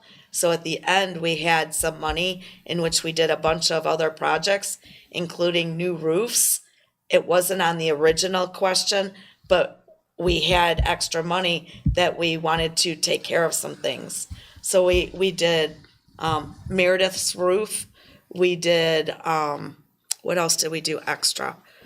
We did several extra large projects. I'd have to get the list out. We didn't move the dirt pile though. So I'm trying to understand logistically, like these numbers, so this option 1, but if we put a referendum, and again, I'm new to all this, that's why I'm asking a lot of questions. If you put the referendum and you say modern learning, Fox Valley career, field house, athletic fields, are we having to put numbers next to that? Okay. Because No, the numbers are here for conceptual purposes right now. I guess my point was, so if we say these are the 5 things that we feel like these are the needs, we don't have to hold this up now, but then maybe, like you said, we could maybe look at it a little bit more and go, oh, we can't take some of these things out and get that cost down, so then we can get the field house, we can also do the athletic fields, and then we can also do the classroom. We should have that pretty well wrapped up by the time the question is put on the ballot. Because, you do not want to get accused of any kind of bait and switch. That we said this And you and need we to sell did it that. to the community with the details that you. Yes, and that's why I was just gonna say, the presentations that we did, they had a lot of details in it.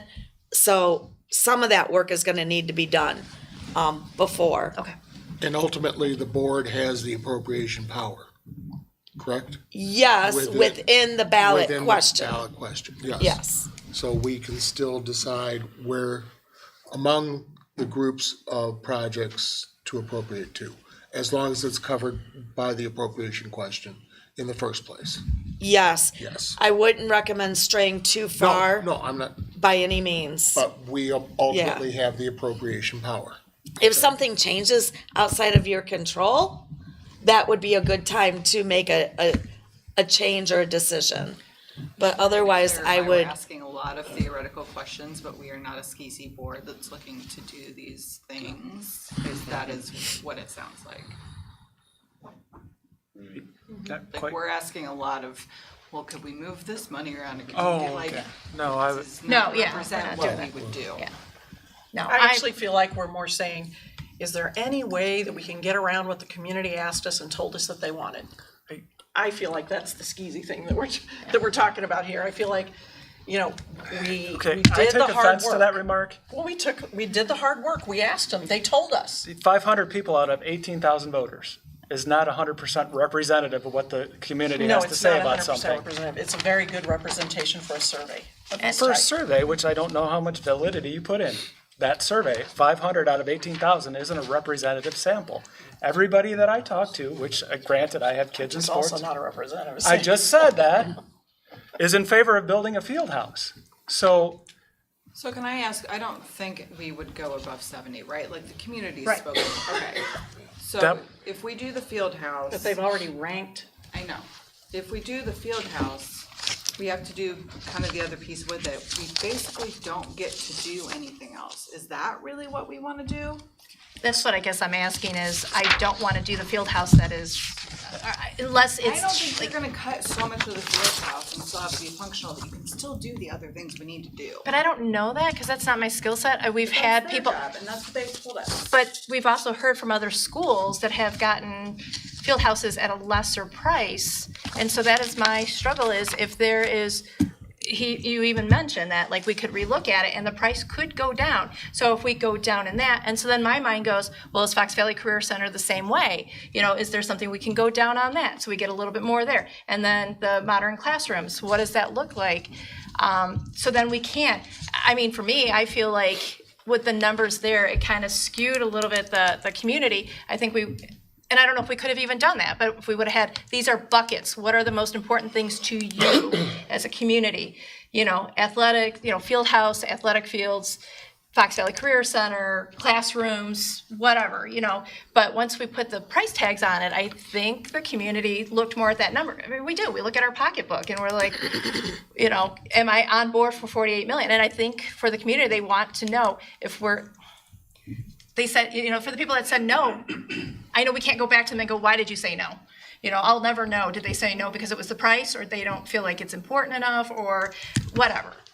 So what do I have to do on this end to be able to pass this 70 million? Because I don't want to pass or do this referendum. We get 70 million and we build something and the community goes, what'd you do? We had these. Will if you try to scale everything back to get it all in. But if we have big classrooms and fancy classrooms and what we're seeing, that's why I said, what I see here, and I know in my brain that that's not what we're gonna get, but I also don't know what we're gonna get for 11 million. For 11 million for a classroom. So if we build it and the community comes in and they see a classroom like that, they're gonna be like, why could we have done less? And then we could add some money for better athletic fields, or we could have done a field house. So when we do this, I want to do it right. And I want to make sure that we're speaking to exactly what the community members are getting. So what I understand though, and this is a question, but I think I've asked it before. There is a cost to finding out what exactly those costs would be before knowing that that's what we want to move forward with. We need to say, we want the collaborative spaces or we don't. I understand that's the one that's tied to the field house, but the infrastructure, we won't know the final cost until the community has said, we need them to say, yes, we'll pay for it. Then we say, okay, well, how much is the actual cost gonna be? So these are conceptual costs, but I don't know that we can get to the actual costs without incurring additional costs. Right. So I can guess they- that's a question for Dr. Fuchs and Dr. Layden. Yeah, and I'll ask Dan, you talk about that conceptual piece from a decision a Board of Education or any group entity needs to make to say, we're gonna move forward with this question, then the time between moving forward with the question and the actual ballot itself, what is the process of, who do you meet with, how do you go through that process to come up with the final thing? Because what I hear Board Member Simmons sharing is this conceptualized piece is something that can be a struggle, but then what is it actually gonna look like to make sure that the board is following up with the architecture firm to make sure we're providing what we believe is within the realm of the finances and what's expected to meet the needs of the referendum. Right. So just for clarity, are you talking about up to the ballot question where you're actually posing a ballot question that you would put towards the voters up to that point, or post ballot question? Well, can you talk through both of those? Yeah. I think that might Okay. help the board too. What happens between now and the ballot, and then Right. after the ballot of what's the ballot question of what is shared, and then how much can people actually see and feel what is going to happen, and what kind of input is there? Okay. So the facility planning effort usually is that first stage of creating a list of priorities, and they're all needs. You're going through the tough exercise too, is what do we reprioritize those needs a little bit to get to a base cost that we're more comfortable with, that the community said this is where our comfort level is. Just a footnote to that process, and I can't speak for E.O. Sullivan, but their process is to give a menu of options to see where the community feels their priorities are, and these are the 10 things you see around you.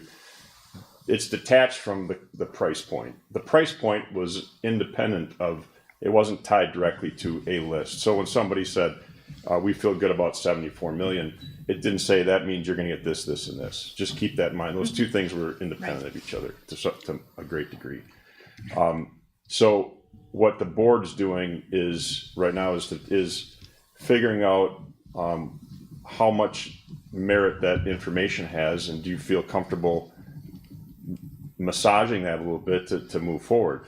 What I'm hearing is the information that the community gave you is important, as it should be, but you're also seeing if the list of priorities, let's say if you got down to the field house number 7 on their list, could we somehow encapsulate that improvement and still fit into your price point that you're comfortable with? So I'm not going to speak for E.O. Sullivan. I know they're hard line at 70 million or less.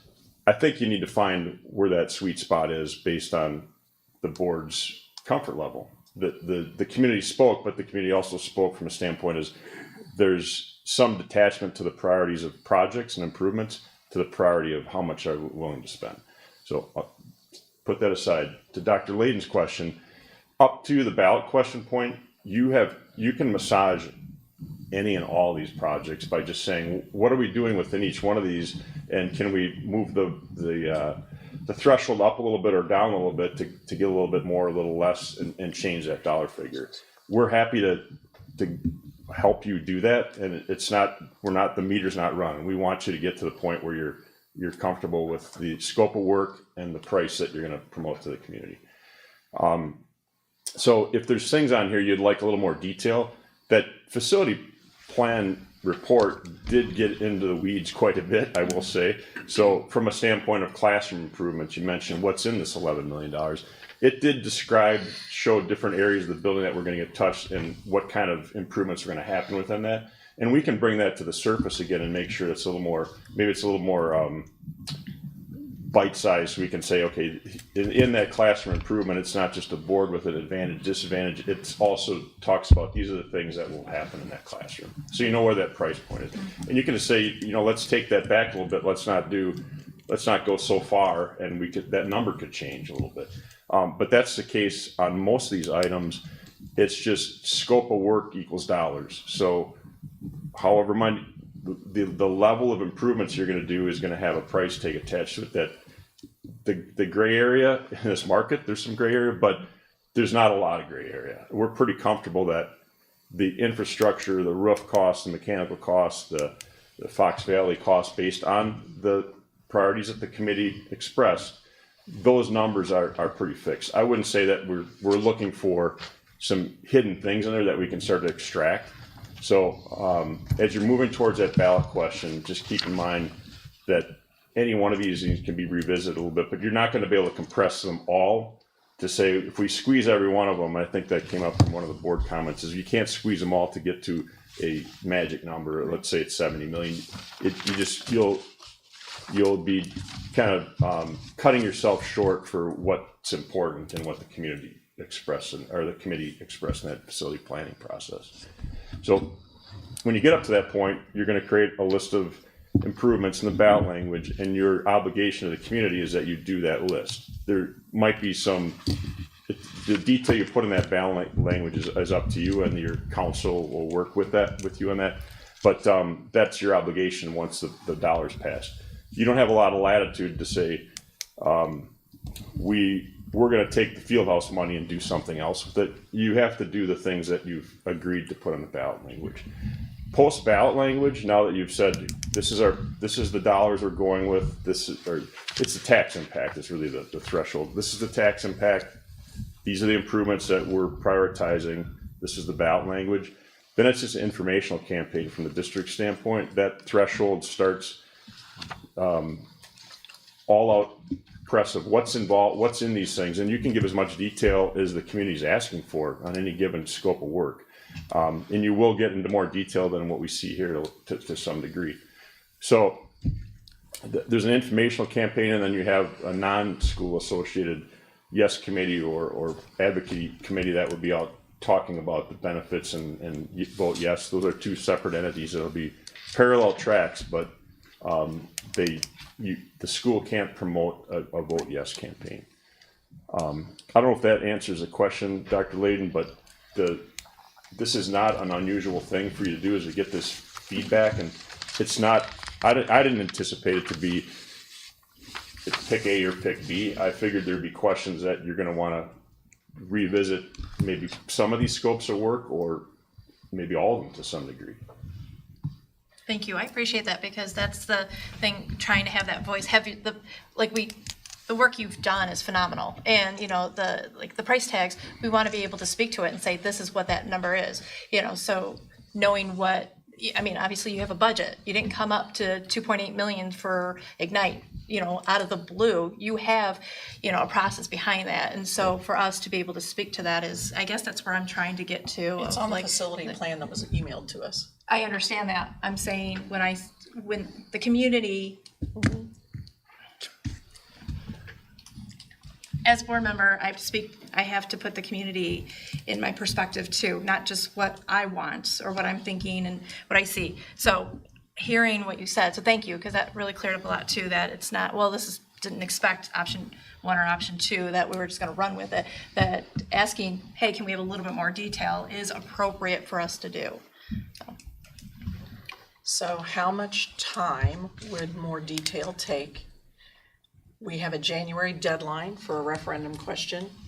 Our board members, we need to now discuss, and I don't know where we are exactly. I don't know if we want to first do a straw poll, if we want to vote on option 1 or option 2, or if we want more information or to do something different. If we do, what's the time frame that we're talking about? Could we still make a spring referendum question on the spring ballot? If not, we move to November, and then we're in to a new board, a whole different board, a general election, And there are differences between running a referendum in a general election and in a consolidated election. So there are a lot of things to consider. So I guess, so I need to hear if there's a majority of the board that wants to change things or wants to move forward with things as presented. Can I ask also about that timeline? I mean, yes, it would be nice to have it for the spring, but. January 15th is the date of the. Right, so no, my point was not that, it was, why not 2024? I know it's a new board, but we don't have a field house now, the classrooms, we've been living like this for a while, we're doing what we need to do. Why are we forcing this now? I'm asking that question, I'm not saying that's what I'm leaning towards, I'm just wondering. I totally understand. The rest of the board, yeah. Yeah, I understand totally the concept of not doing it in November, wanting to do it in spring. So are we doing the right thing by pushing this forward unless, like I said, there is enough time, a little leeway to get more information and be able to get our mind around this? We've already pushed this for years. Yeah, and can I ask about the infrastructure issues, which I think is kind of maybe where you're going to, like, can those wait? Can the improvements to the high school wait for that long? Otherwise, I would ask Mr. Payton to come up and maybe give a perspective on that sorry, I question. interrupted you, and please finish. Before Mark gets up, just one quick note, because it's a odd year next year, 2023, there's not a November 23 election. Oh, there isn't, okay, You'd sorry. be looking at 24, the primaries, and 24, so I think it's either February, March. So it would be. You'd be Which- at 24 either. In that case, you probably wouldn't put a shovel in the ground till summer of 25. By the time you pass it, get the bonds sold, get the drawings done, do the RFPs, bids, the proposals in. right,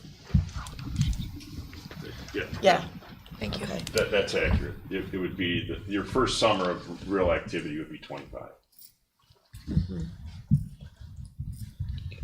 You wanna speak to that? The infrastructure needs and the timing on those. I certainly wouldn't want to say anything that would pressure or rush anybody into a bad decision, but we have significant infrastructure and mechanical challenges, and we've talked about it for a couple of years now in the annual review of capital projects and stuff.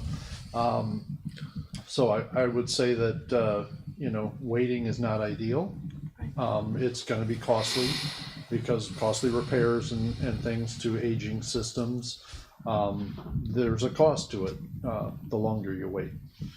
Can you talk about some of the systems that'll get upgraded? You got your, yeah. Yeah, boilers, air handlers, chillers, they're all aging out.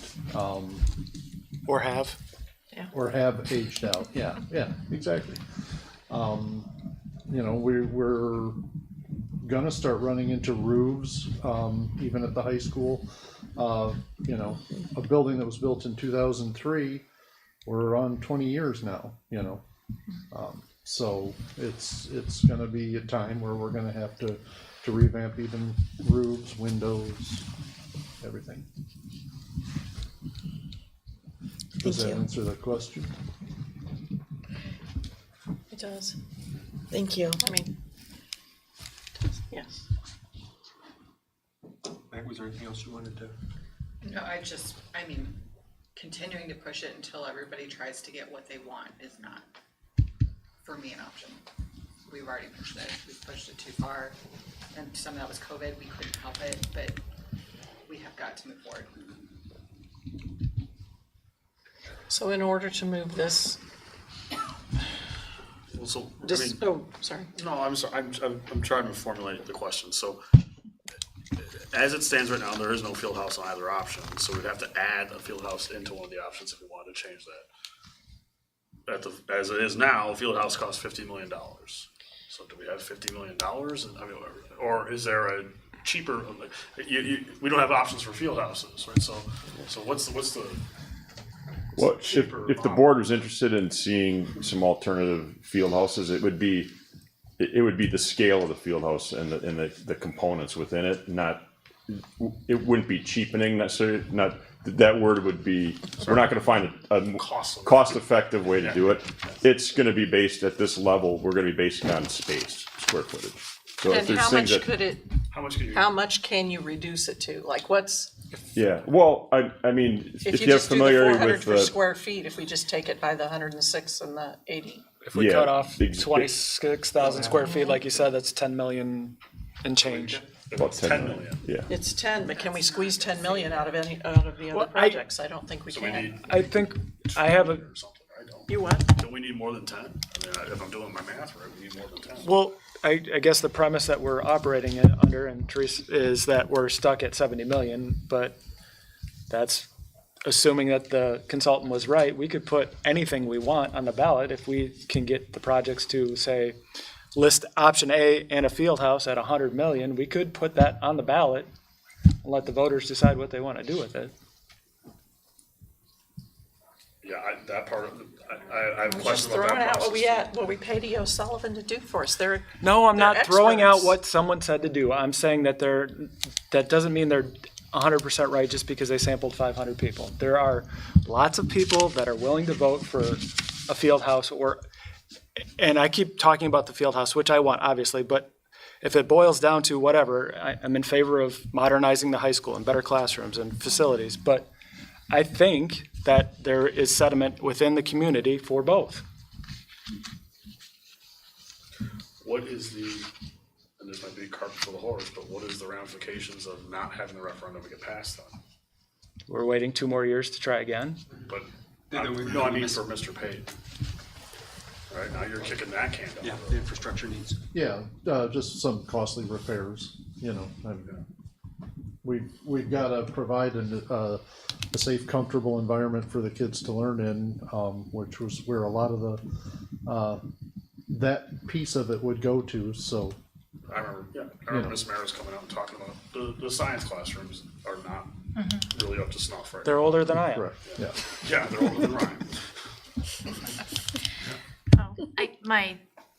I'm just, again, at the field house, obviously, I've made it also known that, I want something. We didn't just dream up this and go, oh, this is like the biggest gift we could ever actually want. This is something we need. This committee felt like this is a need. We've had people from this high school say, this is what we need. This is what we need to do for our students. I don't want to lose that part of it. So yes, I know our community said 70 million, but the stakeholders here in the high school buildings said, be it teachers, be it coaches, be it administration, they said we need this too. So I don't want to dismiss something that the people that are there every day working with those kids said they need. Look, I'm not in favor of field house, but I'm not in favor of going over 70, and I'm realistic that we cannot have it all. We can't have it all. And so we are going to have to make choices. Yeah. So I guess that's the balance. How do we get to, and again, newbie, how do we get to what our staff administration said we need to what the community feels that they need, but they're not the ones in the classrooms, you know what I mean? So they're in the perspective of like, hey, I was giving these numbers, and so these are the buckets that we felt was most important, but we're dismissing, I just feel like, again, we're dismissing the people that are gonna be using it, the field house wasn't just like, okay, if we could have unlimited number, money, whatever, let's add a field house. No, there was a need for it. Otherwise, why did this come up? And I don't know if you can speak to that, Ryan, about like why is field houses, why did your committee, the committee that you were on, feel this was important? It wasn't just athletics, because it can be used by the marching band, the PE, the feeder programs for the sports, and the community. So it was a multi-purpose space. While it is a field house, it also has basketball courts, and I'm sure that there are, like, my wife works at the junior high. The kids do their exercise in the hallways. It'd be spaces for people that are already. It keeps coming back to the field house equals sports. It doesn't. The field house equals the community in a lot of different ways. So that's why I don't want to dismiss what the community EO So you're Sullivan thinking said. of the community using the field house? Because then again, we get, people who live closer to it are gonna use it a lot more than, and I don't mean this people with students, all people with students are gonna go But if we say, hey, you know what, we're gonna open up that indoor track on weekends for people to walk, people from the southern end of the district aren't gonna get the same benefit out of it that the people who live closer to it. And I know that's not the be-all and end-all. They get to vote on it. They can decide what they want to do. Right. So, Just imagine flipping this and saying, you know, like, take the exact same arguments you're saying, but apply it to the learning pieces. Like, are we really going to argue, well, I mean, some people said that they wanted the learning pieces, but others don't, and so maybe we shouldn't pay for those. But I'm not even questioning that. The price tags on that, I would like to see the budgets behind those because, again, the stakeholders that said these are the things that we need, are there things, and I'm assuming that's in their budget, but was above and beyond what they need. So again, I don't want to get it to the point where we're taking things out and we're just Band-Aiding it. You want to be like in the project. You want everything. Well, I don't. I want the stakeholders. I want the people that are going to be using it, the teachers, administration, the people the voice that's behind this list of like these are our needs. You know, this is your life, this is your day. I want them to have the final say of what is going into each of these things. so they did have input, and so what I'm hearing, and please correct me, is that I hear you saying, well, they're saying we need a field house, you know, all these, you know, the administrators and the teachers and all these people are saying we need a field house, so we really need a field house. But they also said we need all these other things, and you're saying, but you know, I don't know that we need them the way they say we need them. No, I So mean- you're kind of giving, No, that's not what I mean. So what I mean is, they said they want a field house, but now I think we're missing a step in my brain. We're missing that step of going, okay, so now this is the field house we're presenting you, A through Z, this is what you're getting in that. Have we gone to that step now? So we got what their wants and needs were, but now that they're gonna be like, even, like Ryan made the comment, he's like, well, when we met as a committee, we didn't know what the costs were gonna be. We said this is what we wanted, but now if this committee was to sit back down and see what your budget is, would they'd be like, well, you know what, maybe this isn't, you know, this, we thought this was a need, but maybe it's not, maybe it's more of a want.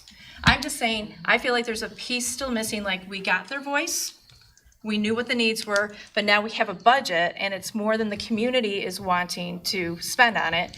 So now we need to have that voice back again. Not the community, the stakeholders, the people that made the list of the needs. I'll bring it back to what we were initially discussing, and that is whether or not we'd be comfortable voting on these two options. I personally am not comfortable voting on either option based on what's in there. I personally, I don't know if you guys remember, but a long time ago when I first came on the board, I was not necessarily in favor of a field house. I was thinking for my pocket. I've had, and I tend to surround myself personally with financially conservative people. So within my little world, I've had a lot of people that don't necessarily support the field house. But as this project has progressed, I've had more and more people reach out saying, we need a field house. Okay, well, why do we need a field house? This is why, A, B, C, D, E, F, all these reasons. So that put me in this position now where I feel like I need to support it. I've been on other community engagement projects, and I will agree with Teresa that the data we got, the 500 people, is actually pretty good. But it's kind of sad because that's a small portion of our community. You know, it's not necessarily reflective of those who all get out there. And I think that the fallacy in the whole thing is that these people should have, and I've told them, you should have spoke up when you had the opportunity. But if we're looking at what the community wants, I believe that there's a lot of support for it. I believe I believe it's worth looking into finding a way to discuss it and at least give it a shot. I mean, if we're looking at, you know, 2 years down the line anyway, at least try it. If it fails, we're back at square one. I'm also not in favor of doing costly repairs in the meantime. I don't like paying for these Band-Aids in the meantime. But I don't know, I'd hate to go out and miss this opportunity, especially when I feel that a lot of the community beyond my little circle wants this. so I know people don't necessarily want to hear about the Kaneland experience of referenda, and I don't expect anyone to take my word for it, but I ran 2 referendum committees early on. And yes, it was in 2008, but the way people approach things doesn't change that much. You're hearing mostly from the Kaneland community, the Kaneland users. So like you're hearing from parents, you're hearing from, people who go to games or things like that. And you're hearing from your people and it can seem like there's an overwhelming majority of people want something. I will tell you that when you go to referendum, there are so many people, the majority of people in the school district who live here do not have kids in the school. They don't give a rat's behind about a field house or not. And so most of those 18,000 registered voters are not Kaneland parents. They're not Kaneland even interested in Kaneland. They just live in the community. So, and in every referendum that I've been involved with, even the ones where we thought we had overwhelming support, we squeaked by. And it's because you underestimate how many of those other people are out there and how many people do vote only with their pocketbook. And there are a lot of no tax people. So it's just a caution. I'm not saying we should necessarily use that to make a decision, but when you are hearing from a lot of people, first of all, think of it the way you're thinking of the 500 people being a small representative group. Think, well, okay, so I've heard from a lot of people, even if you heard from 50 people, which I think would be gobs for one person to hear from, and most of them are going to be people within your sphere of familiarity, and the people that also have kids in the school district or are also engaged in the school district. The majority of people who are registered voters are not those people. Well, by that logic, then nothing would pass. Yeah, nothing's gonna pass. If they have no vested interest in the school district, then regardless. So that's why you go in a consolidated election and not in a general election when all the people are coming out. You go and you target your specific group, and this is the way we've won, is you target your specific group so much that you get them to the polls in so many numbers. And because a consolidated election has fewer people that show up and the voter turnout is lower, you benefit more because you've gotten your message out better. Which is why I think this is excuse me for pointing out, That's okay. Which is why I think this is the perfect opportunity to make an attempt to fill this. That right there. Right, because,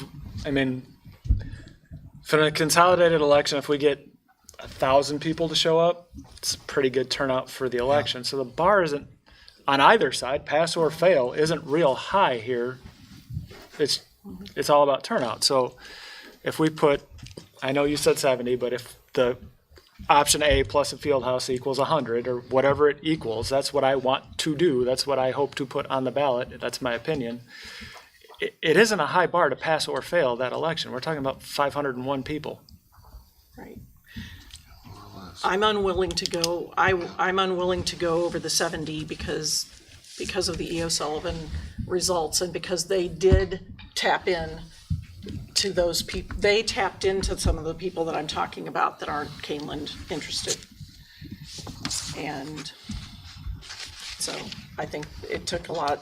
Their survey was random and took those people into consideration. So I think we need to know. I think we need a straw poll to see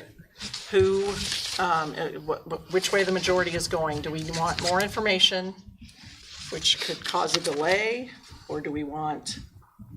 It may not. I guess I didn't hear the time frame of getting new numbers and all. Depends on the information that's needed. If there's more, I guess that's what we need from administration would be the information that is needed and the timeline of which election we're looking to try to bring the question, and we can get that information. Okay. It sounds like some people who want more information, I'm talking about Mr. Gonzalez, also wants to try to make it to this first consolidated election in 2023. My personal opinion is that would be my goal, yes. I'm not comfortable with this, but I also would like to get our 2023 consolidated election done. Just Can we go down the line? I want to go down the line here and here. Are we just asking about which election we want? Do you want to move forward, or do you want more information? And knowing that the more information might cause the delay that goes I don't need beyond. more information. I do want to edit the options. Okay. Like, one of the things we talked about is just adding things in there because it's under capacity, things that our community really didn't necessarily want, So more option 2 than option 1. probably. Okay. Dr. Lawler? Yeah, I'm torn because don't profess to know what the community wants. I lean towards using our survey results since that's what we have, survey results. Yeah, so I'm torn about that, and in my mind, if you're gonna ask me to pay more tax dollars, I wanna know that it did something. I don't want it to just kinda like get in the laundry and wash out and no one knows what happened with it. I wanna see something happen with it, so. I'm also not really a big fan of option 1 or option 2 as they are stated. I might work from an option 2 and then maybe add things that we could do. I'd also be interested in hearing if we can get a cheaper field house, we can find out what that number would look like and how we can close to the 70, you know? So you are interested in more information? Yeah, sorry, I was. No, long- okay, long- yeah, I get it. No, I'm not Talking trying to- through it, just I'm trying to figure out where I'm at. Okay. I could move forward. It is so important to have a 7-0 vote when you go to referendum. Again, you don't have to believe me. It is really politically important to have that buy-in from everybody. Because otherwise your community will say, you know, why did, you know, they'll seek out the reasons why everybody wasn't in favor of it, and it can split the community. It's just not there. So I would prefer to move forward, but I'll live with more information if that's what the majority of the rest of you decide. And Teresa, you're moving forward now was option 2. Option 2, because I don't want to spend any more money than the community told us they would. It doesn't matter. I've made my position clear, so if people want to wait for more information, that's fine. I thought you were a wait for more information. You don't need more costs? They're changing costs or a cheaper field house? You know, you're right. Is that? You're right. I have it in my head. I've been asking about different. You're right. He's already got option 3 in his head and we're voting on it. Yeah, you're right. I'm on option 3 already. I just don't know. Yeah. So my option 3 includes a field house and the necessary repairs that we need to modernize the high school. But to pick and choose which ones, I don't know that I'm educated enough to say we really need modern learning environments versus the Ignite Academy. I don't know that I'm the right person to make that decision. But you would like more information on like the costing and. Yes, I would like to see. Even if it pushes it beyond. I'm fine with going beyond 70 million, and I'm also fine with, I would rather it be this election versus waiting to, I really want this to move forward one way or the other on the consolidated election next year. I think going forward at this consolidated election is going to be critical if we want to pass anything at all. And I'm not sure how much more information that we haven't already had from the Sullivan survey and others. I guess a little bit more in terms of what maybe some of the field house options are, but the clock is ticking. And we have immediate needs in our classrooms, in our HVAC, mechanical, that really just can't wait. And we really need to get this and get this right. And April is the time. April is the election, as far as we're concerned. I mean, pushing this, our next would be 2024 at the general primary, or the general, and that's way too far in the future. we really need. On one hand, I'm not comfortable. I don't think we have the full information, but we do have the information we have right here and now. And we have a time constraint that we need to move upon. And if pushing this, kicking the can down the road, getting more studies, more costing out. We have the possibility of losing too much by not being able to pass and address it at the consolidated in hopes of something that will just be a real nightmare for our district, for the students in our district and the taxpayers at the same time. So where did we land? So we land on. Oh, I'm sorry, I didn't mean to. No, you're good. It's okay.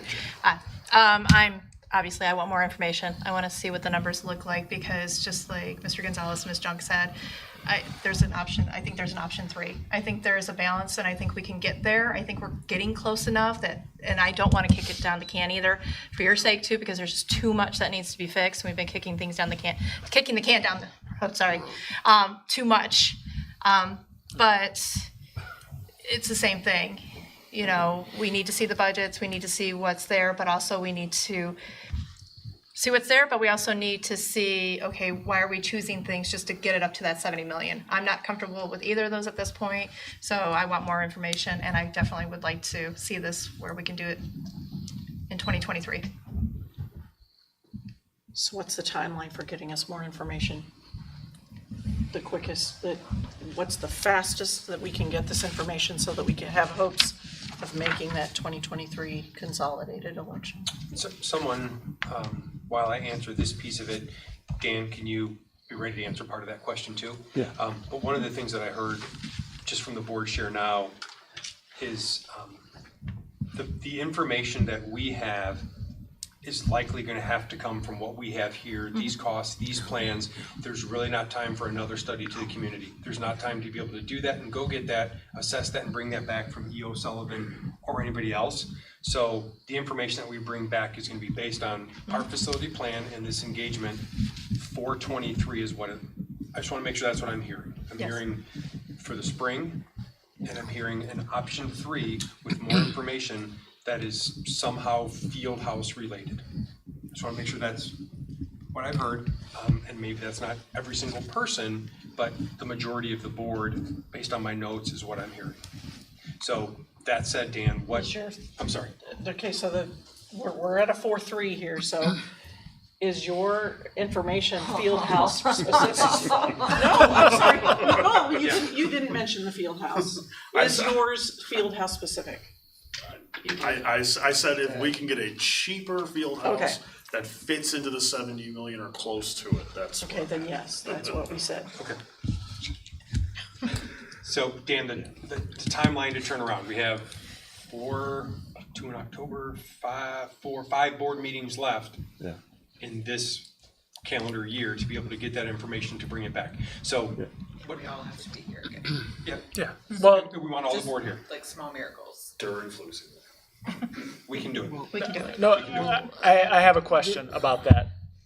Can we discuss it without someone missing, not vote on it, just because we've been tabling this because people weren't here. So my question to the board is, are you okay with people discussing it without a vote at a meeting? Yeah, I can watch what you guys do. I would prefer that we're also voting on it. Well, I would prefer that too, but I don't want to I don't want to have like. If it comes to the point where we can discuss it and there needs to be a vote, I mean, if all board members agree, hey, if I'm not there, I move forward. And I'm okay with that. If I were ill or something. I think that's a good solution, by missing, potentially lose that option, so. It kind of obligates us to be here. Cowboys are playing the Giants tonight, I'm here. This is important, and I think we can get it done, so in light of our timeline, I think that's And see, the other thing I'm concerned about is the more we ask for more information, we need to build, if we want this to go to referendum, we need to let the people who are going to be doing the actual heavy lifting, the lead time that they need The longer the better. to get this out. And we have no idea who they are. Yeah, I know. They have to I come know. forward and say, we'll do it, but because we can't push it out. Can I just step back? Yeah. On my suggestion, I wasn't clear if that we reached a consensus of being able to discuss it or not, so I just wanted to make sure I just wanted to make sure. I thought everybody Yeah, I mean, did say, yeah, do we need to make it official and discuss, and if I'm not here, vote. go? And I it's, will live with the will of the board. yeah. I'll say so with the caveat that it really is important that everybody be here for that vote. Right. Yeah. Yeah, I'm not, I definitely want Nobody's everyone planning to here. be absent, but, Yeah, but if I get COVID again and I'm sitting at home, please continue without me. okay. And if you're ill, you can call in. That is illness or work-related travel. So you can call in. Yes. Illness and work-related travel. It's funny, because when you're sick, you really should be sleeping. So, All right, so Bob, you looked like you had something. No, I just, we have the information here already. Maybe a little bit in terms of the field house, but I don't want us to get into informational paralysis and it feels like it, and we are setting ourselves up where it smells a lot like decisional paralysis on information, and the clock is ticking, not just to get the question on the ballot, but to allow members of the community to take the action they need to take so we can get our mechanical systems, we can get our classroom environments, our labs updated. It will also take many, many months for a referendum committee to get up and going.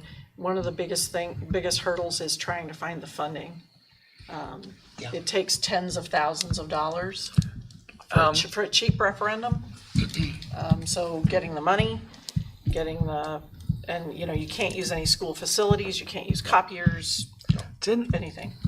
to your point, didn't E.O. Sullivan say something about They do. There was something- For a cost, I'm sure they'll help you secure those things, but we can't employ them. I understand that, but I thought he made the point when he gave his presentation that they had a way to figure out how to pay for the committee So to. basically, you'd still have to pay them, but they would basically help you find the money to pay them and cover the cost.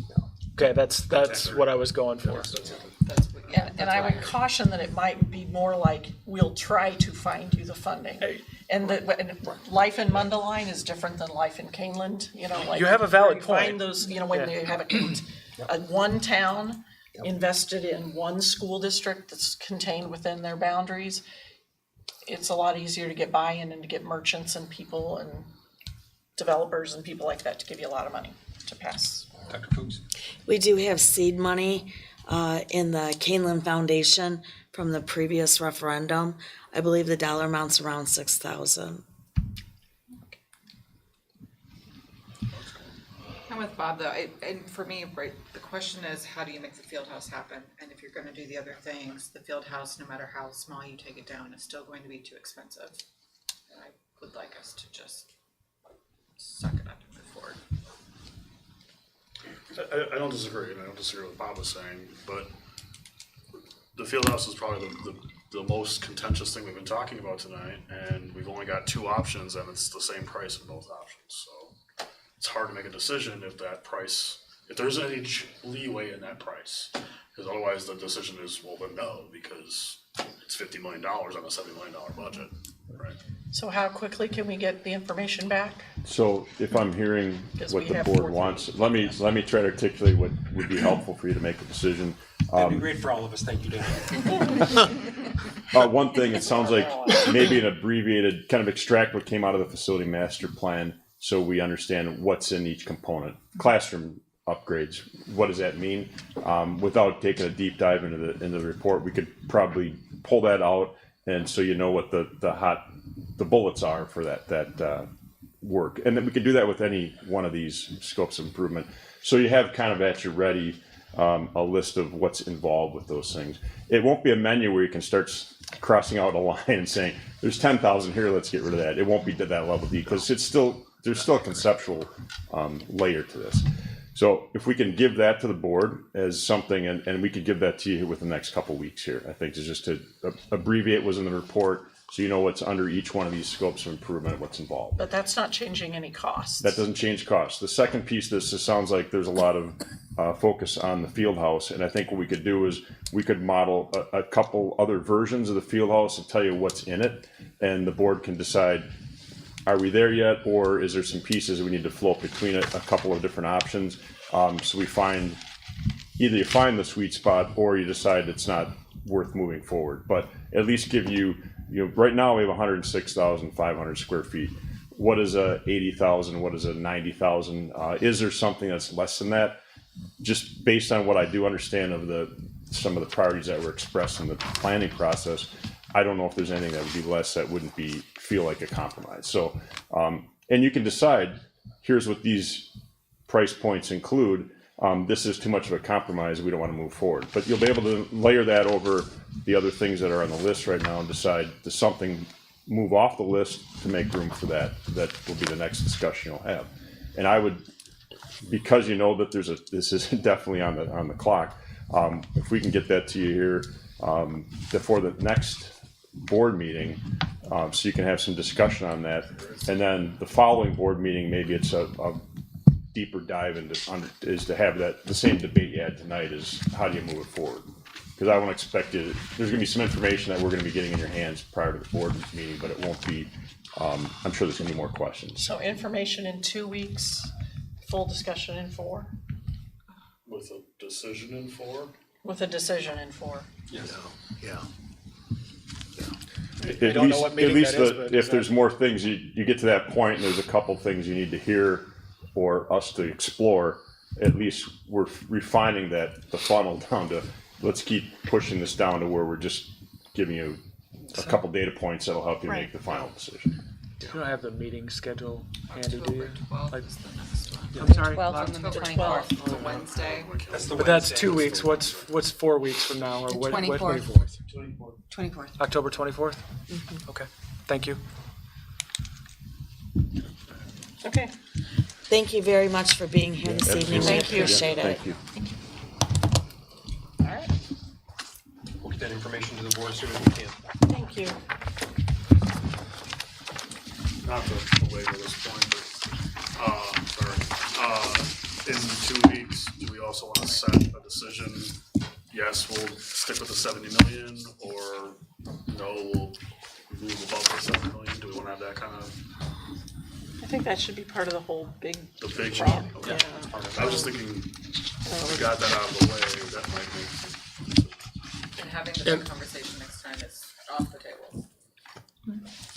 Well, and Well, there's. because they can't get us the pricing information in 2 weeks, right? And there's likely gonna be follow-up questions. Or no, based on you what said, we present, they 'cause said they could get us everything in 2 weeks, right? Have it in 2 weeks. The descriptions of what's in each scope of improvement as well as field house. Costs. Okay. Right. Variety. So we'll have that at the next meeting. Yes. Do we want to just bite the bullet and discuss it and vote? I think the sooner we get it out there for the public and, full disclosure and transparency, especially if we're going for 70 million or anything above 70 million, the sooner it's out there, the better it will appear to our constituents. And probably be easier, if the larger number is requested, it will have been fully disclosed from the very beginning, and it'll give them the chance to debate it within whatever mechanism they choose to debate it, to contact us to express their opinions, and there's no shortage of those who will, but to just have it out there as opposed to surprise, that We're going over the 70 million. We decided something like 100 and what, Yeah. just for example, 100 some million, and which, The 70 million was never a number the board set. no, I know. I never That's said the it way I'm That's what the hearing. community's tolerance, what they told us was their tolerance. That's what the survey said, yes. Yeah. My only struggle is in 2 weeks from now, we're gonna get all this information and we need to digest it. Are we gonna be able to say, here's an option 1, here's an option 2 to vote on? That's my only thing. So my goal would be, yes, next meeting, like, to have everything, talk about everything, and then that next meeting would be like, here's your option 1, here's your option 2, we just vote on You'll it. need an extra meeting. Yeah. Yes, we'll need 2 They'll need meetings, they'll need because, 2 meetings. because to get the information to you and put that into a recommendation, And then, we need more feedback, so it's a two-step process. Okay. Yep, we'll do Okay. 2 steps. Sorry, Mike. We're good. It's Yeah. not me, it's, we're not moving it forward. So that's my biggest thing. Thank you. Anything else? We're good? Okay. We'll move on to J4, which is the presentation of the district process to approve differentials and stipends. Yep, if you recall, every March we do our annual staffing plan, and as we did the staffing plan, stipends and differentials are a part of that, and there were several questions at the last presentation on this topic about what's the process, how do we determine it, what does it look like, what was a board request, and so as part of that, so tonight's not any stipends or differentials, any questions, any recommendations, it's just more about the process so that the board's informed, and then, so in March, when we bring it back, it is known by the board how, what the process is. So with that, I'll turn it over to Dr. Adkins, and you can walk us through the presentation and the steps, Dr. Adkins. Thank you. So again, this is just informational only in anticipation of our upcoming minimum staffing plan in March. So there is no decisions to be made. This is just information for the board so you know how the process works. I wanted to first start by just talking about some common terms so that way you know there's a lot of lingo that goes in education and this is no different. So I just wanted to make sure we clarified some of those things. Athletics and activities typically get bundled together. Athletics, of course, are sports. They can be intramural or interscholastic. And then activities is essentially everything else. Clubs, National Honor Society, Student Council, those kinds of things. There are activity funds out there, athletic funds. Those are funds that are locally controlled by the athletic and activity department. They're earned by boosters, those kinds of things, and then they're spent in that year for those students. There's something that would be called differentials. You'll often hear differentials and stipends paired together. We'll get to stipends in a minute. Differentials is the cost of the coach. The primary difference between a differential and a stipend is a set flat fee that we have for the duration of the union contract, and a differential differentiates year after year, and prices go up in terms of the coach cost. The reason for that is in part due to some of the new learning they have to do every year, new rules, new obligations, new expectations, new requirements for their athletic, and then also the experience that coach begins to earn. So a differential has a bargained matrix that changes each year that goes by a sorted lane and experience. The lane being at the very top, like an athletic director stipend at the middle school, or a head football coach, all the way down to less intensive sports and athletics and activities that don't require as much, but still nonetheless need to recognize the experience of the sponsor.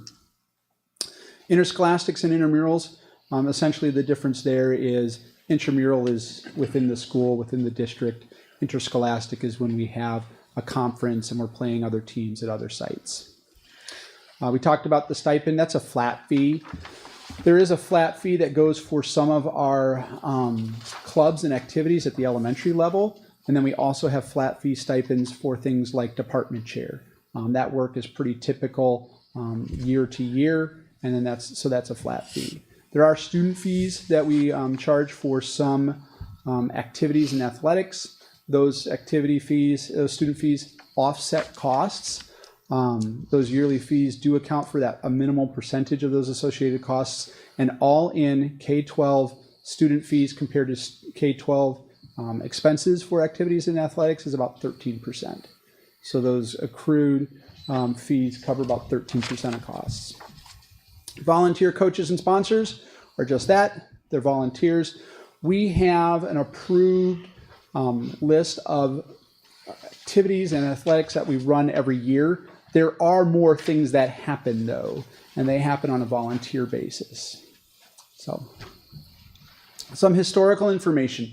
So a lot of the questions that we got at the last minimum staffing plan were related to prior practices and prior expectations. So I wanted to make sure we talked a little bit about what it used to be before we talked about what it is that we do now.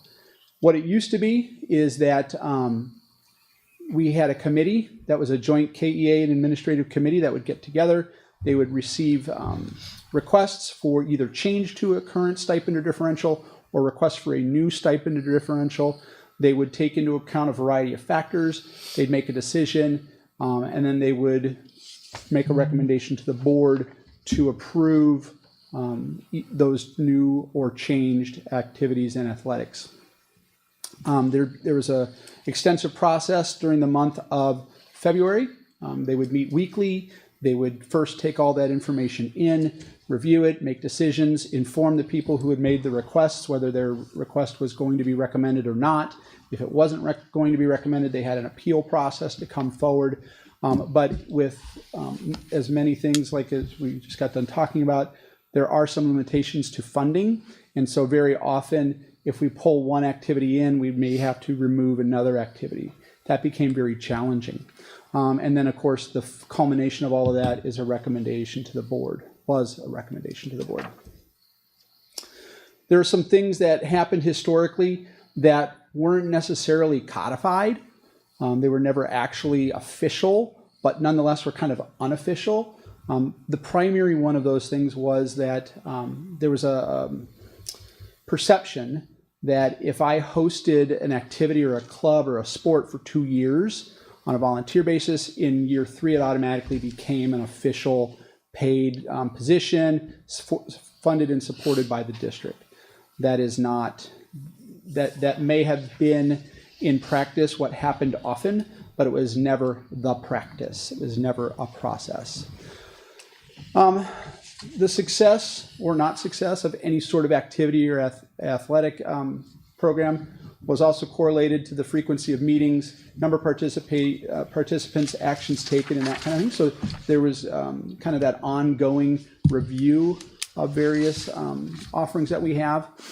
And then all of those things played a significant role then in determination of what programs were viable. There's always lots of interest for lots of different types of things, but then that has to be married with our capacity to actually do programming as an official function of the district. So our current process changed during the last union negotiations. I did want to pause real quick and make sure that I clarify. The union, because its wages, does have a stake in deciding what certain types of activities get paid. But as we unpacked how that former process worked, it became clear that there were truly administrative and managerial decisions being made by a joint committee, which put the KEA members of that joint committee in a precarious situation where they were making programmatic choices about colleagues' activities or sports or athletics. And so we changed the process. We kept the February timeframe of presenting requests for either new activities or athletics or changes to existing activities and athletics in the appeal process, but we took out the decision-making component of the joint committee and made it an administrative committee. So now we have a rep from the elementary, the middle, and the high school, meet with the athletic director, we look at all the components that we have going on, we make a recommendation, we get back to those people that have suggested different things with whether or not it's going to go forward as a recommendation or not. They then have an opportunity to meet with us, talk with us again, let us know what they're thinking or why they might be doing something, and then that turns into the formal recommendation. Some additional aspects that we look at that we wanted to make sure we shared. We always have underrepresented groups, high need topics, individualized needs, and we always do our best to make sure that those work. And I wanted to share a couple of examples with you. Swimming.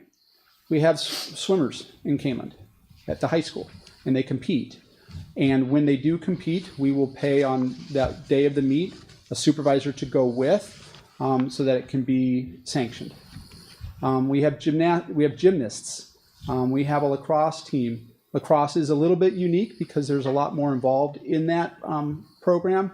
And years ago, there was that agreement made with the board to host that program so that kids can compete against other athletic teams in the area in an interscholastic manner. But then that would have to then be supplemented by a volunteer coach and increased student fees to offset the costs associated with that. We have other activities like our GSA club that services an underrepresented group. So if you look at like the number of kids participating, it may be a lower amount, but it targets a specific need within the building. So we're always balancing those various needs. As you may recall from last spring, at the minimum staffing plan, we brought forward the art club at the middle school because again, as we looked at all of the various needs in the district, all the things that we were doing, that we wanted to do, this was an area that we needed to fill. So we asked for that, we made that recommendation and the board approved that for this year. So there's a variety of factors that we have to take into account when it comes to approving or recommending requests and then bringing those to the board. There are so many costs that are associated with activities and athletics in the district. What you hear and what you approve are typically related to just the cost of the coach, but that might only be a fraction of the cost in total of an activity or an athletic. And that's in part due to some of the things we mentioned up there, requirements from IHSA to recondition equipment, safety equipment, field maintenance, referees, busing, transportation, the whole 9 yards. There's a lot that goes into running even one activity or one athletic. We always get a variety of things that we get requested for, but again, we only have a limited capacity to provide services. We have and continue to find unique and creative ways to provide student access. So again, like the swimming and the gymnastics example, we'll find hosts to go with students to those events so that they can participate as a Kaneland student, but falling short of having a swimming team. We don't have the facilities or the capacity for that. We wish that we could have an official outlet for all the varied interests, and there's a significant number of them out there, but there's only so much that we can do, and so that process becomes difficult, but ultimately a lot of that legwork is done by that administrative committee with feedback and input from the people doing the work, the teachers themselves, various sponsors and coaches, and then that recommendation is brought to the board to approve for the coaching stipend or the activity stipend. So I think that's all I had. Is there any questions for me about how that process works? Refresh my memory as to what prompted this presentation tonight. I believe after or during the minimum staffing plan, there were some questions about how differentials and stipends came to the board. Okay, my hesitation or I thought this was more about whether or not field hockey was going to get moved up to a full-time sport. Lacrosse. I'm sorry, I misspoke. Yeah. But I know that lacrosse is one of the sports that prompted this discussion. It prompted the question as to how do we do this? Okay. Our understanding from the board at that time and in follow-up conversations was how does a bill become a law, if you will? Not are we going to talk about that specific program, because that would come forward again in the fall, or excuse me, in the spring, in the March minimum staffing plan. Okay.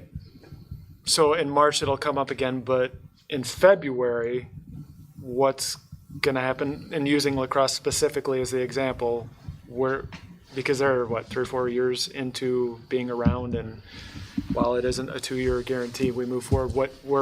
Can you speak to that, please? I wouldn't be in a position to speak to that right now. I need to ask some more questions about what you're looking for, and that would be outside of our typical time frame. And like many things, we'd be putting the cart before the horse to have that conversation ahead of all of the other conversations that we have at the same time. So if that's a direction of the board, then we can have potentially that conversation. But at this point in time, that wasn't the request of the board. The request of the board was just how the bill becomes a law part. But that's December, January, correct?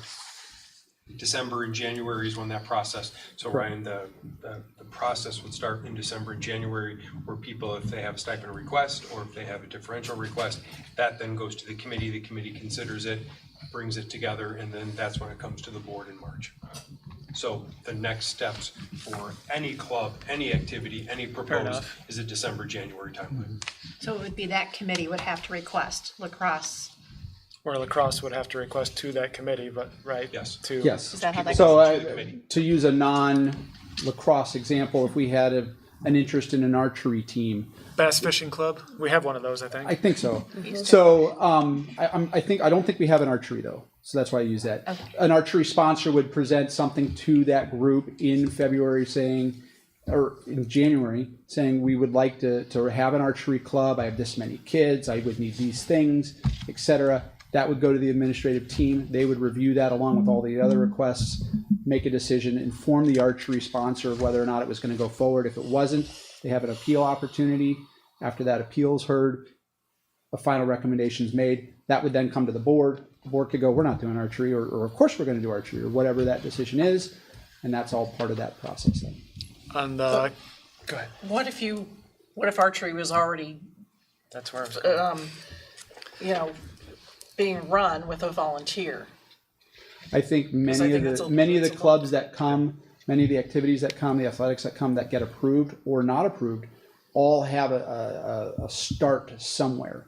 May not be a huge But is the process group. the same? Do they then say, They would we all would follow like that to now same be paid? process. Yes. Correct. Because Correct. And I lacrosse don't is a know. sport, or is a club sanctioned Right, and we club. do It's have just some not clubs paid. that are operating now that are operating on a volunteer basis. On the converse side, if the archery club was down to 2 kids, what's the criteria to cancel or disband the program? Right. I think what you would typically see is that continues on as an interest or a hobby as a volunteer basis, but I don't know that if it were to be canceled, it's typically canceled because we're putting something else in that might have. Let me rephrase my question. So what happens to the money and the sponsor? Who makes the decision that, and when, or how does that decision get made that goes away and the money goes away? That would be the recommendation of that administrative team, and the ultimate decision to do that or not do that comes to the board as a recommendation. Okay, thank you. Yep. Just logistical, how do people are like, again, sorry, the lacrosse or an archery, they're already existent. Are they notified this timeline? How do they know to Oh, present absolutely. We something? work in Perfect. conjunction with Mrs. Schumacher, the union president. She begins notifying members in her communications, as do I. I think December 1st, we start notifying people. There's a time frame when requests are due by to be reviewed, and then there's those dates set in February for people to be notified and then appeal if they choose to. So it's about a 3-month process, and there's a lot of communication with all the various stakeholders about that.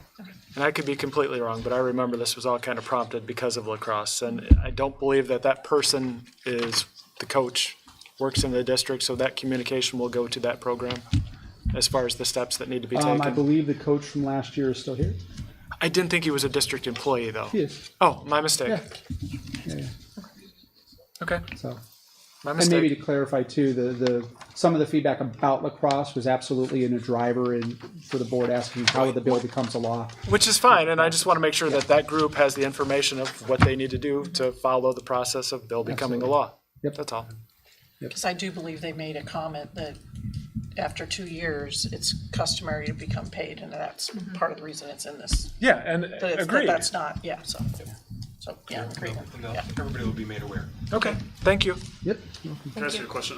So what delineates a sport from a club? What if you had an archery club? I think it would be an IHSA sanctioned sport. Yeah. But So- could you have a club that, so say it's IHSA sanctioned, but you don't want it to be, you want it to be just a club. Maybe you don't want to go compete, you just want to Like an shoot intramural. arrows. Yeah, oftentimes that would then become an intramural. Okay. So you'll see that a lot. Typically, you'll see that a lot at the middle school level. So there may be a basketball team that is interscholastic and they play other middle schools. And then there are other students who also want to play but aren't playing at the interscholastic arm. They're playing on the intramural arm. And so you'll have kids play each other here after school, and there'll be teams, and they'll practice and all that kind of thing, but then they'll just play each other. Is that sponsor compensated? It's going to vary. It varies, Yeah, okay. it varies. It's kind of like a set amount of sponsors we try to work with, right? So one was here, one was there, you might swap them, or if there's more interest, no? On a year-to-year basis, they might move around. Yeah. Within the year, if I'm the intramural basketball sponsor, I'm not then potentially going to be the intramural coach. But we do have people who are the basketball coach in one season, and then the basketball coach again in a second season with the the women's team and then the men's team or something like that. Okay. So we do have that. And you don't use participation as the sole determining factor, because some of those, like if I don't know, if you had a disabled students club or something and there were only like 3 people in it, you wouldn't want to disband that for low involvement because it's still needed. But what happens about, how do you determine if the sponsor is paid for that? It's just all up to that committee? Essentially, at the end of the day, the committee is responsible for making that recommendation. Okay. Yes. And then we make and the like decision. everything in education, it's very complicated, and there's a lot of moving parts to it. We want to make sure that kids have opportunity. We want to make sure that kids are represented. Embedded in that are finances, numbers, capacity. If we did not have exterior fields, if we were in an urban area where it was concrete all around us, we might be limited in the outdoor athletics we could offer because we don't have soccer fields or something like that. Yeah, it's not our case here, but all of those things play a factor. Could you just really quick touch too on the importance of Title IX and how it can restrict choices and Right. Title IX requires parity between gendered sports. So if we had, for example, 15 sports that are female sports and 1 that is a male sport, we'd have to balance that. We'd have to get that to be equitable.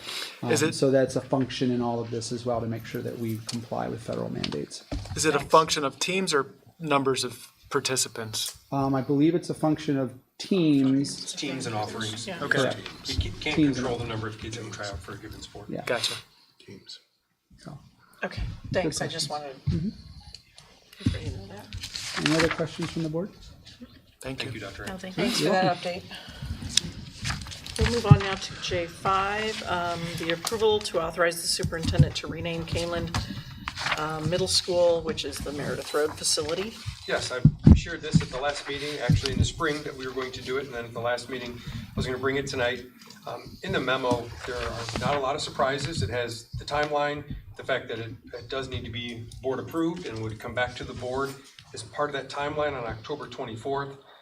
It has the survey based on the board giving me authorization tonight, survey going out tomorrow to get some feedback from those interested in sharing some possible names.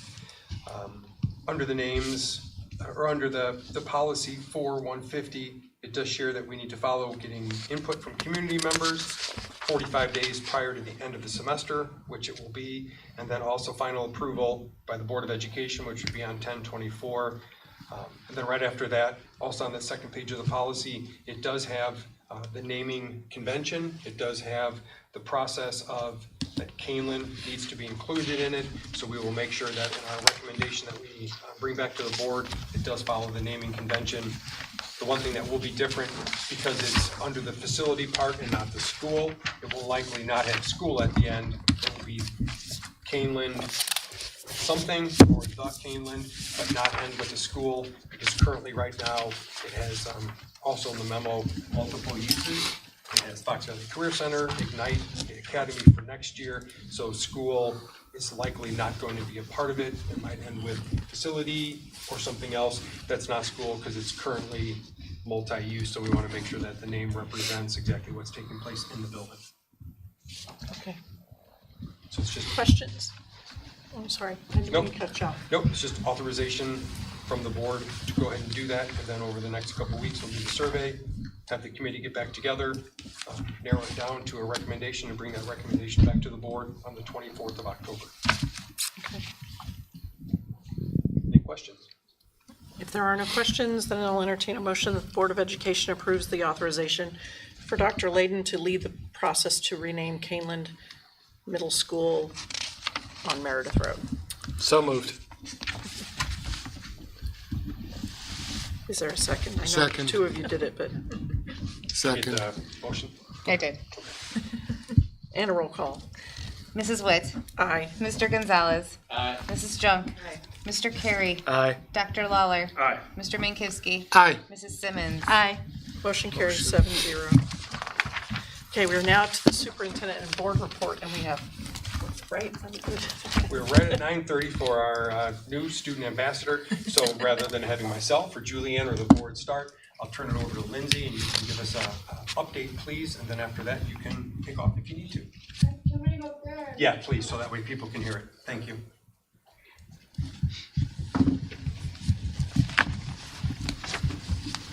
And as you saw in the weekly update, I did share that 9:30, if Lindsay can attend, which she plans to attend all of them, will be a 9:30 timeframe for her to be able to go. But if final exams or something else comes up, we'll communicate and make sure we just update the board on why Lindsay may not be here on a given night. Alrighty, so tonight I'm just gonna fill you guys in on everything that happened during homecoming week.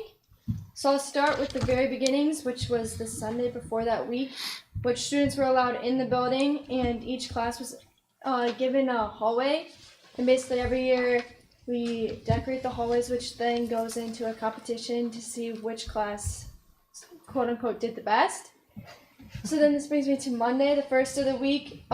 This was matching Monday, so you could pick anyone or a group of kids to match. I know like the whole senior class decided to dress as this one kid, which was pretty funny.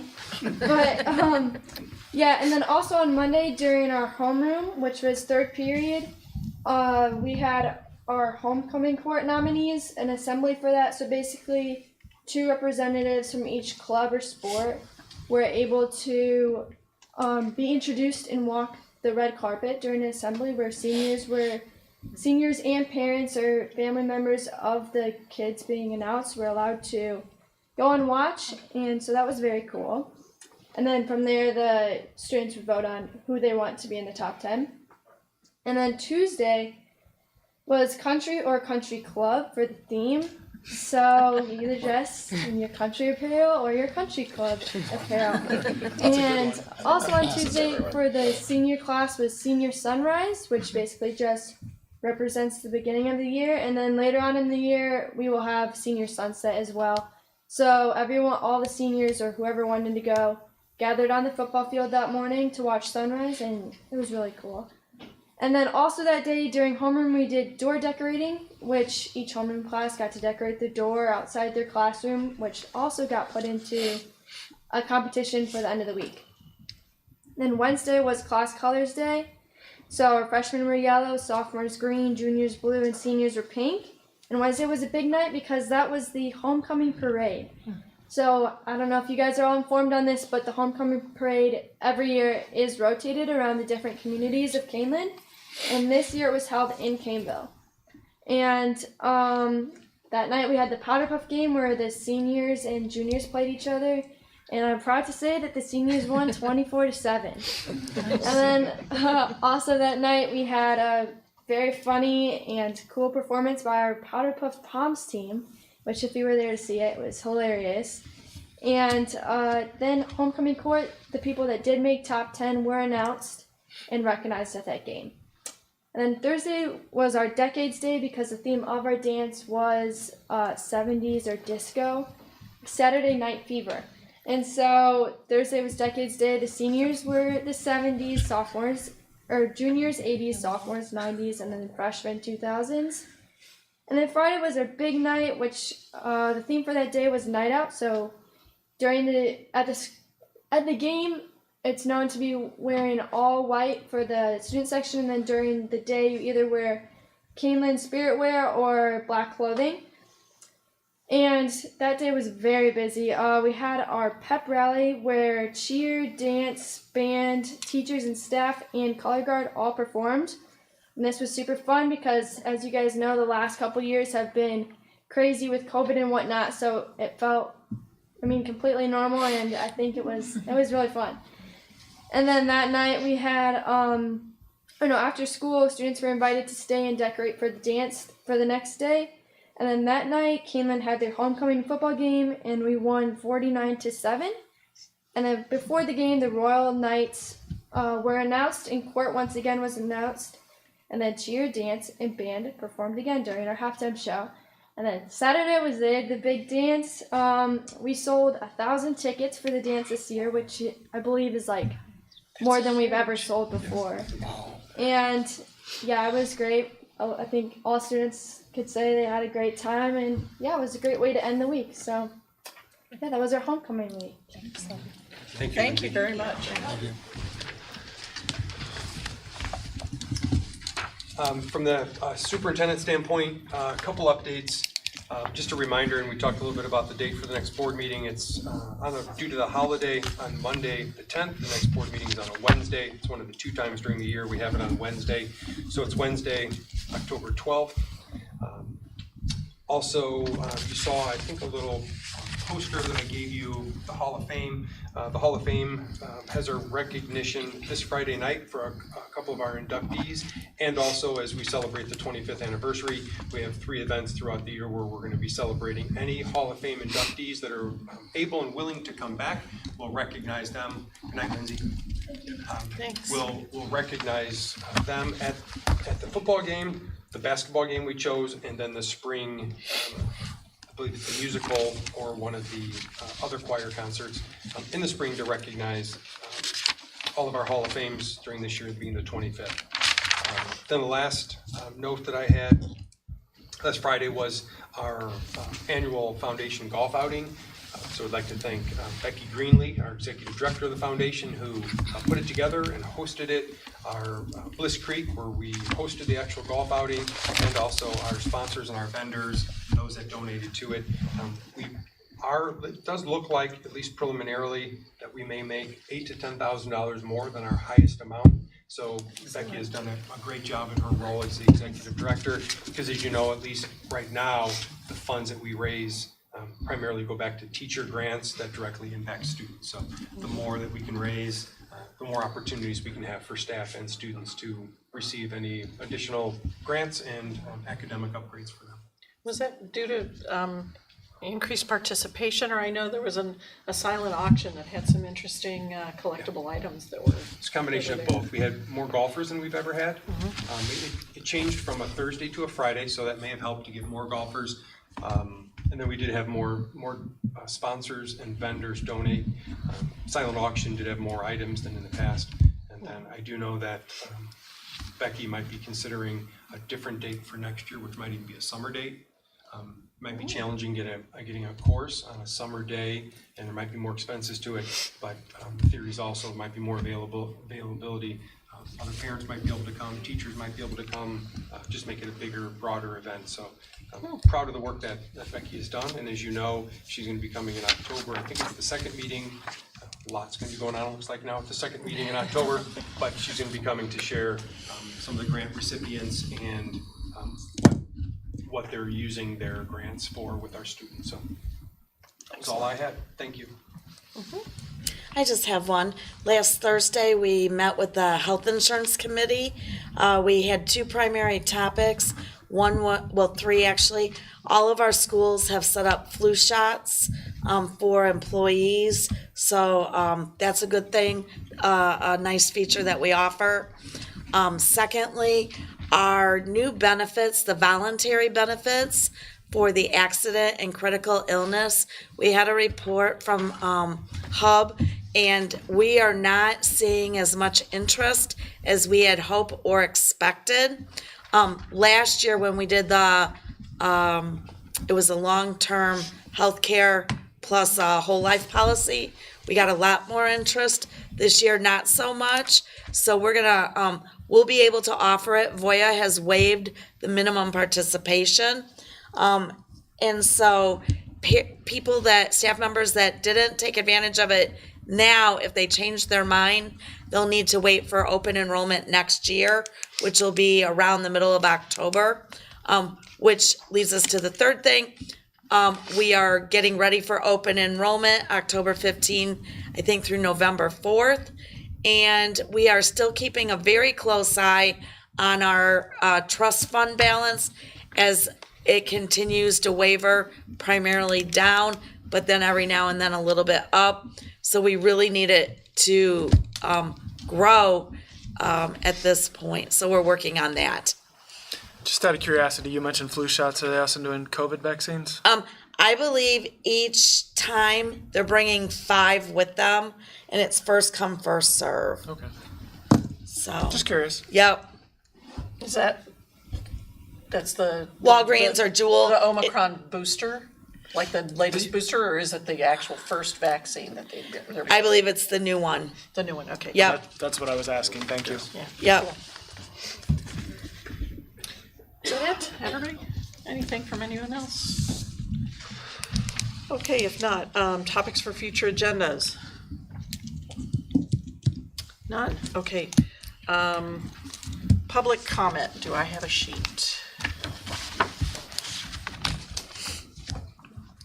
No. Chris said no.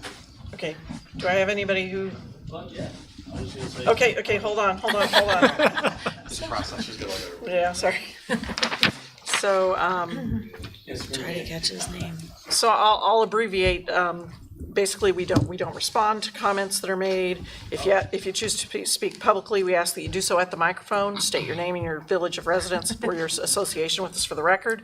Limit your comments to 3 minutes or less. Public comment is maximum of 30 minutes with a 20-minute total length of time for any one subject. So with that being said.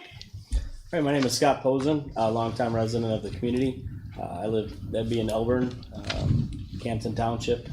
So I actually graduated Kaneland 1986. So I've been around a long time.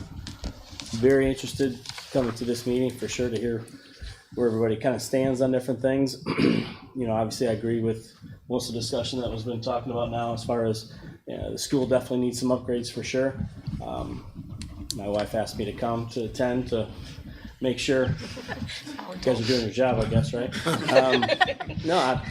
I'm a proponent of the field house, but on the same thing, I think all these other things that are discussed is well needed as well. It's just a matter of finding the right fit, making sure the community is probably, I would venture to say a field house would be very well received by my community and the community that I know even in the South, even in Sugar Grove and Caneville. Kids need the best facility we can offer. I do know the other communities as well that have that type of field house, and it's well received. That's basically all I really have to say. Thank you for letting me speak and coming here, and really learned a lot. Thank you for your comments. Are there other public comments? Okay. Is he? Hearing none, the board does have a closed session tonight where there will be no action taken following the session. Therefore, after the vote to go into closed session, the recording of tonight's meeting will be concluded. So I'll entertain a motion to go into closed session. So moved. To discuss. Oh, gosh, Sorry. why do I keep forgetting this? I did it right for many years. To discuss under the Open Meetings Act, Section 2C2 and Section 2C1. So moved. Second. And a roll call, please. Mr. Gonzalez. Aye. Mrs. Junk. Aye. Mr. Carey. Aye. Dr. Lawler. Aye. Mr. Mankivsky. Aye. Mrs. Simmons. Aye. Mrs. Witz. Aye, motion carries 7-0. Staying here or moving? Stay here. We're staying Okay. here.